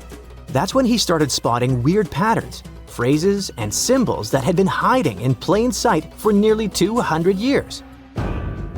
Some of these messages were so cleverly hidden, and you could only understand them if you walked around the obelisk in a certain way. He calls it 3D cryptography. That's right, the obelisk itself is like one giant ancient Rubik's Cube. Depending on the angle you read from, the message could change entirely. Yes, ancient Egypt invented something like the lenticular effect long before Pokemon cards made it cool. Okay, so what in the world does the message say now? Glad you asked. These aren't just random notes from the past. They're political gold. One inscription praises Ramses II as a divine figure who could not be dethroned. Another says the king made offerings to the god Amun, which wasn't just him being nice. This was a big political move. Back then, religion and power were totally intertwined, so showing off your divine connection was like launching a PR campaign, except instead of tweets, they used 200-ton stone monuments. Ramses II wasn't just any ruler, by the way. He reigned for over 60 years and basically pulled off the Beyoncé of pharaonic careers. He won battles, or at least said he did, built cities, temples, and statues of himself all over Egypt, and declared himself a living god. When he ordered these obelisks, he wasn't just creating monuments. He was launching ancient propaganda flyers at priests, nobles, and visiting dignitaries. In fact, Ramses II was so good at self-promotion, he may as well be the original king of rebranding. He claimed victory at the Battle of Kadesh, even though it ended in a stalemate and they had the victory carved into walls and monuments across Egypt. The Luxor obelisk was another way of reinforcing his godlike powers every time someone passed by or read its text. And here's the cherry on top. Some of these inscriptions were positioned just right so they'd be seen by nobles arriving by boat for a festival. That's probably the reason why they can only be read from a certain angle. But if you stood at the base of the obelisk, you wouldn't see much. But from a 45-degree angle standing right in the middle of the Nile, sweet stuff! Imagine pulling up to a religious celebration and seeing giant stone text basically saying, "Hey, Ramses is chosen by the gods, don't forget it." Subtle? Not exactly. Effective? You bet. Some messages even carry double meanings. One line might spell out Ramses II's full royal title. But read it differently and boom! It says he's got eternal life. That's next-level branding. You can almost hear him saying, "Look at me, still trending 3,000 years later." For decades, scholars thought this monument had given up all its secrets, but thanks to new access, modern tools, and some fresh eyeballs, we now know there's still a ton to uncover. Oleg Pelletier's full research hasn't been officially published yet, but the clues he's found are already shaking up what we thought we knew about ancient Egyptian monuments. Of course, not everyone's buying it just yet. Some scholars are skeptical, especially about the idea that boat-riding nobles could actually see those messages clearly. But let's be honest, ancient advertising wasn't easy. Even if your billboard is 75 feet tall, you still need the right angle and the right audience. So the next time you're in Paris staring at the obelisk while sipping your overpriced café au lait, remember, you're not just looking at a fancy paperweight from the 19th century. You're standing in front of an ancient Egyptian PR campaign, a 3D puzzle, and a 3,300-year-old flex from Ramses II himself. And let's be real, if that obelisk had been hiding messages this long, who's to say it's done talking? So grab your magnifying glass, channel your inner Egyptologist, and remember, the real treasure isn't gold or jewels, it's the drama chiseled in stone.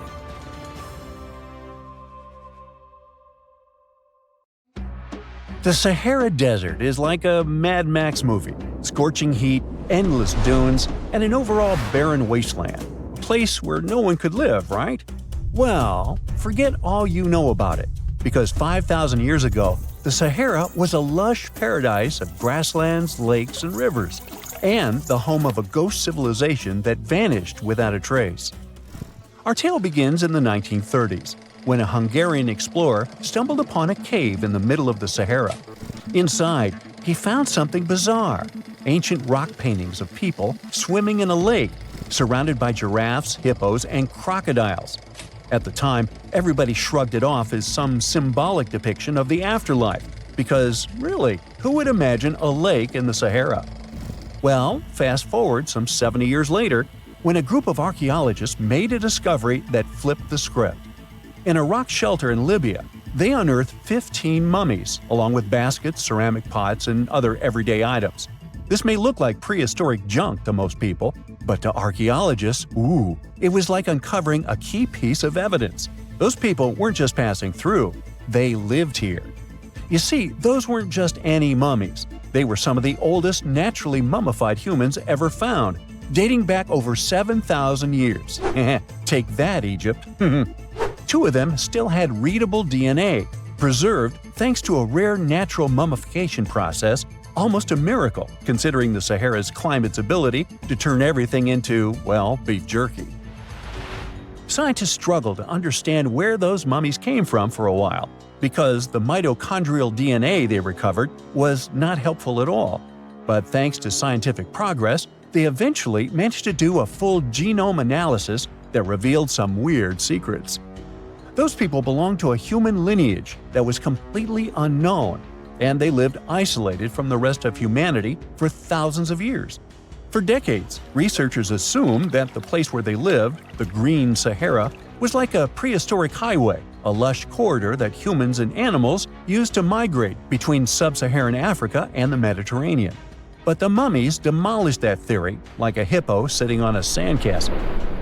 Their DNA showed 0 genetic mixing with sub-Saharan and Eurasian migrants, keeping their genes pure for 7,000 years. Their closest genetic relatives weren't their neighbors living right below the famous desert, but some ancient hunter-gatherers from Morocco, and even some guys that lived in the Czech Republic, when it wasn't even a country yet, 50,000 years ago. We're not out of the woods yet, because those mummies also carried some teeny-tiny traces of Neanderthal DNA, just 10% of the amount found in modern Eurasians. Now, if you paid attention in school, then you know that Neanderthals lived in Europe and Asia, and early humans only mixed with them after migrating out of Africa. But those Green Sahara folks never left Africa. So how did they get Neanderthal genes? The leading theory is that their ancestors mingled with Neanderthals in North Africa 50,000 years ago before settling in the Sahara and cutting off contact with the outside world. Archaeologists also found cattle bones and tools made of stone and wood at that rock shelter, proving that those people led a thriving pastoral lifestyle. This discovery made scientists scratch their heads for a while because, you see, animal domestication was not developed in Africa. So how did they learn it if they never mingled with anyone? Did they have ancient YouTube tutorials? Probably not. The researchers believe they must have traded knowledge with neighboring groups, but just knowledge, no saliva. It's almost too hard to believe that no outsiders mixed with them. After all, who wouldn't want to live in a thriving civilization in the middle of a green paradise, drinking milk, eating meat, and even using animal blood as a protein source? Ooh, yummy. They didn't have to hunt for every meal, thanks to their livestock, and the abundant water made life pretty sweet. And yet, they never married outsiders. Why? Maybe it was a cultural choice to never date outside their own group. Or maybe the landscape itself kept them isolated. This is where scientists place their bets. They believe that the dense forests and rivers that existed in the Green Sahara acted like nature's no trespassing sign, creating a geographical barrier that isolates animals, plants, and whole societies. This isolation is the reason why their genes were so unique. These guys weren't swapping spit with anyone else. But this genetic time capsule almost didn't survive. For most of the last ice age, the Sahara was even harsher than today, a true dead zone where humans couldn't survive. 70,000 years ago, even the toughest people disappeared, retreating to the Nile Valley and the Mediterranean coast. Why? Because Earth was a climate bully. Massive glaciers stole all the moisture, weakening monsoons until rain clouds barely reached North Africa. Then came the knockout punches. Armadas of icebergs flooded the North Atlantic, triggering devastating droughts each time. This was the Sahara's ultimate keep-out era. Now, you're probably wondering how in the world the Sahara turned green after all this, and then went back to being a desert again. Well, it all started 15,000 years ago, I wasn't around then, when Earth was shaking off the last ice age. Our planet's axis was a bit wobbly, and because of that, the northern hemisphere got closer to the sun, getting extra sunlight and heat. This eternal summer turned North Africa into a giant moisture magnet, pulling water from the Atlantic and making it all rain down on the Sahara. The result of this ridiculous amount of rain was a lush savanna, complete with lakes the size of small countries. But the African humid period was not just a one-time miracle. The truth is, this eternal on and off switch between green and desert happened to the Sahara more than 230 times since the desert was born. During one of these events, the Sahara even expanded, getting bigger than it is today. So when the green Sahara showed up, you can bet it brought the ultimate ecosystem glow-up. This wasn't just a light dusting of grass. We're talking full makeover. The transformation was so complete, it even reshaped animal populations. Cheetahs suddenly struggled with the new prey dynamics, while rodents like the multi-mammate mouse thrived in the suddenly abundant grasslands. But don't pack your prehistoric swim trunks just yet. This paradise had teeth. The Sahara was an ecological maze of crocodile-infested rivers, malaria-carrying mosquitoes, and big cats lurking in the tall grass. Crossing it would have been like playing a real-life game of Hungry Hungry Hippos. This is probably why more groups didn't settle permanently. The Sahara's climate cycled between wet and dry every 20,000 years, hardly a stable zip code. For most ancient people, it was smarter to treat the green Sahara like an all-you-can-eat buffet, grab resources and leave before the desert returned. Still, this green Sahara period lasted for 10,000 years, giving our mystery shepherds plenty of time to thrive. But around 5,000 years ago, Earth's axis shifted again, the rains moved away, and the Sahara dried up faster than a puddle in July. As the desert returned, the shepherds from the green Sahara had no choice but to pack up their livestock and leave. Some researchers believe they migrated toward the Nile, laying the groundwork for ancient Egypt, so I guess their legacy lives on. Besides, their pure lineage may be extinct by now, but some faint genes of the mummies can still be found in the people that live in North Africa today. But the introvert mummies were not the only ones using the green Sahara as an Airbnb. They actually had neighbors just around the corner, in a lakeside village in Niger to be exact. Those people thrived for 5,000 years and left behind the oldest Sahara Desert cemetery, including a man buried in a turtle shell, a grinning Halloween man with filed teeth, and a heartbreaking family embrace frozen in time, victims of the very waters that sustained them. Eventually, those people disappeared too, just like it happened to our antisocial friends. This proves that this desert outsmarts everyone, with a landscape that gives paradise with one hand and takes it away with the other. Scientists have discovered a never-before-seen pyramid immersed in the sands of Judea. After a little digging, they discovered that it held treasures that had been untouched for over 2 millennia and historical secrets that we can only now access. At the Zohar Fortress site, 2,600 feet above the Dead Sea, archaeologists were searching for manuscripts that would provide new information about the history of the site. The excavation was originally part of a long-standing campaign launched by the authorities. Its goal was to protect the sites from looting and unauthorized excavations. What they didn't expect was to find a pyramid-shaped structure built on top of a hill, made of hand-cut stones, each weighing hundreds of pounds. At first, the experts thought it was just a tomb, but they soon noticed the shape of the original walls and understood that the mound was a construction. They immediately realized that someone had dug into the top of the structure, probably looters who had spotted something valuable there. Luckily, most of the structure was still buried in sand, so the most valuable finds were hidden from sight. In the first week of excavation, volunteers found fragments of papyrus, bronze vases, and even ancient furniture, which were exceptionally well preserved. The desert climate had been a great ally in preserving those artifacts over the millennia. With little humidity in the air, mold cannot form, so organic materials such as wood and fibers are protected from cracking and deformation. Hypotheses suggested that the pyramid had been built during the First Temple period. However, new discoveries have shown that it's more recent, from the Hellenistic period.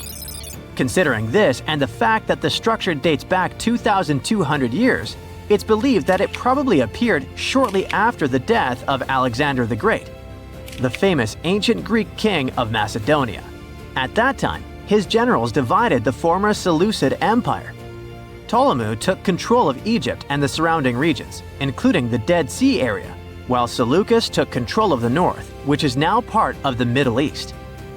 It's still not known for sure whether the pyramid was built under the rule of the Ptolemaics or the Seleucids. Both Ptolemaic coins and coins from the Seleucid kingdom have been found at the site. Even so, many scholars believe it was built when the region was under Ptolemaic control. Evidence also suggests that the building, despite its longevity, collapsed at some point. But that's not why it was abandoned by the ancient Egyptians, which begs the question of what purpose it was built for. Some believe it was used as a tomb due to its picturesque location on top of a hill. Others believed it may have served as a historical monument. However, one of the strongest theories is that the pyramid was a guard tower, protecting an important trade route along which salt and bitumen resources from the Dead Sea were transported to coastal ports. They also believe it may have been used by Ptolemaic officials to collect taxes from travelers.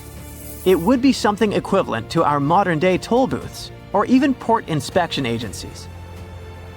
Although the contents of the papyrus documents remain a mystery, it seems very likely they were written using the Greek alphabet, and some experts believe that they may have been tax documents, which would make perfect sense, given the theory that the pyramid was a guard tower. The team calls it a fascinating historical mystery that the dig is helping to unravel, but the find is just a grain of sand in an entire desert. The dig is part of a larger project that's been going on for a long time. And in the last 8 years alone, it has scanned 111 miles of desert cliffs and identified approximately 900 caves within that radius. Using rappelling equipment, advanced technology, and specialized documentation methods, archaeologists discovered thousands of rare items, such as hidden scrolls, woodworking tools, carpets, leather goods, and even treasures. For them, the Judean desert is an ancient vault just waiting to be opened to reveal its secrets. A few years before they found the mysterious pyramid, they discovered a cave that had served as a refuge for Jewish rebels almost 1900 years ago. The site was about 262 feet from the top of a cliff, and because of its difficult access, it hadn't been explored yet. Inside, they found previously unpublished fragments of the Dead Sea Scrolls that contained religious passages written in Greek. 11 lines of text were reconstructed thanks to the good condition of the papyri. So, scientists were able to identify their etymological content. Probably the best thing, there was no problem with preservation. Thanks to the dry and hot conditions of the desert, the artifacts were in impeccable condition. And there were other historical treasures there. The teams found rare coins, a partially mummified skeleton over 6,000 years old, with skin, tendons, and even strands of hair. There was also a giant basket made of plant fibers, considered the oldest in the world, more than 10,000 years old. With a capacity of up to 26 gallons, it was made about 1,000 years before the invention of ceramics. Speaking of historical treasures, there's another one that has caught the attention of the scientific community. A small piece of fabric that is around 3,800 years old. But it's more than just simple fabric. Dyed with the rare scarlet paint mentioned many times in ancient religious texts, this find is the oldest known evidence of fabric painted with a dye made from insects, known as scarlet worms. This is where the intense red hue comes from. It was a highly valued color, like royal blue and purple, because those insects lived in oak trees and could only be harvested for a short period during the year. So, those dyes were reserved for sacred fabrics, such as priests' clothes, marking status and religious importance. And although this discovery had great significance for archaeology, its size was actually tiny, measuring less than 1 inch. The fragment was discovered in 2016 during excavations in the so-called Cave of Skulls, but it's not known exactly how this fabric got there. According to experts, it's evidence that people knew how to dye wool fibers already 3,800 years ago or so. It also provides us with proof that the ancient textile industry already used animals at about the same time people began to create written sources. Fabrics painted using this type of dye were recorded in more recent periods. But what makes this piece really special is the fact that it is much older than any other. Another important discovery was made in 1980, when scientists found a seed that was over 1,000 years old, which turned into a mysterious tree named Sheba. They spent 14 years cultivating this plant, which is now about 10 feet tall, only to discover later that it could belong to an extinct lineage of trees that had grown in the region. The seed dates back to a period between 993 and 1202 CE, and they believe that Sheba may be a biblical tree commonly associated with healing. Although it's not been possible to identify the exact species, since the tree hasn't flowered, we know that it belongs to the genus Commiphora, which is related to famous African plants, such as the myrrh tree. But time has revealed something even more special. Its leaves and resins are rich in compounds that have medicinal, antioxidant, and even skin-soothing properties. This means that the tree may represent a forgotten lineage whose resin had medicinal value and was mentioned in ancient texts. This brings to light how ancient people dealt with botanical medicine. That's it for today. So hey, if you pacified your curiosity, then give the video a like and share it with your friends. Or if you want more, just click on these videos and stay on the bright side.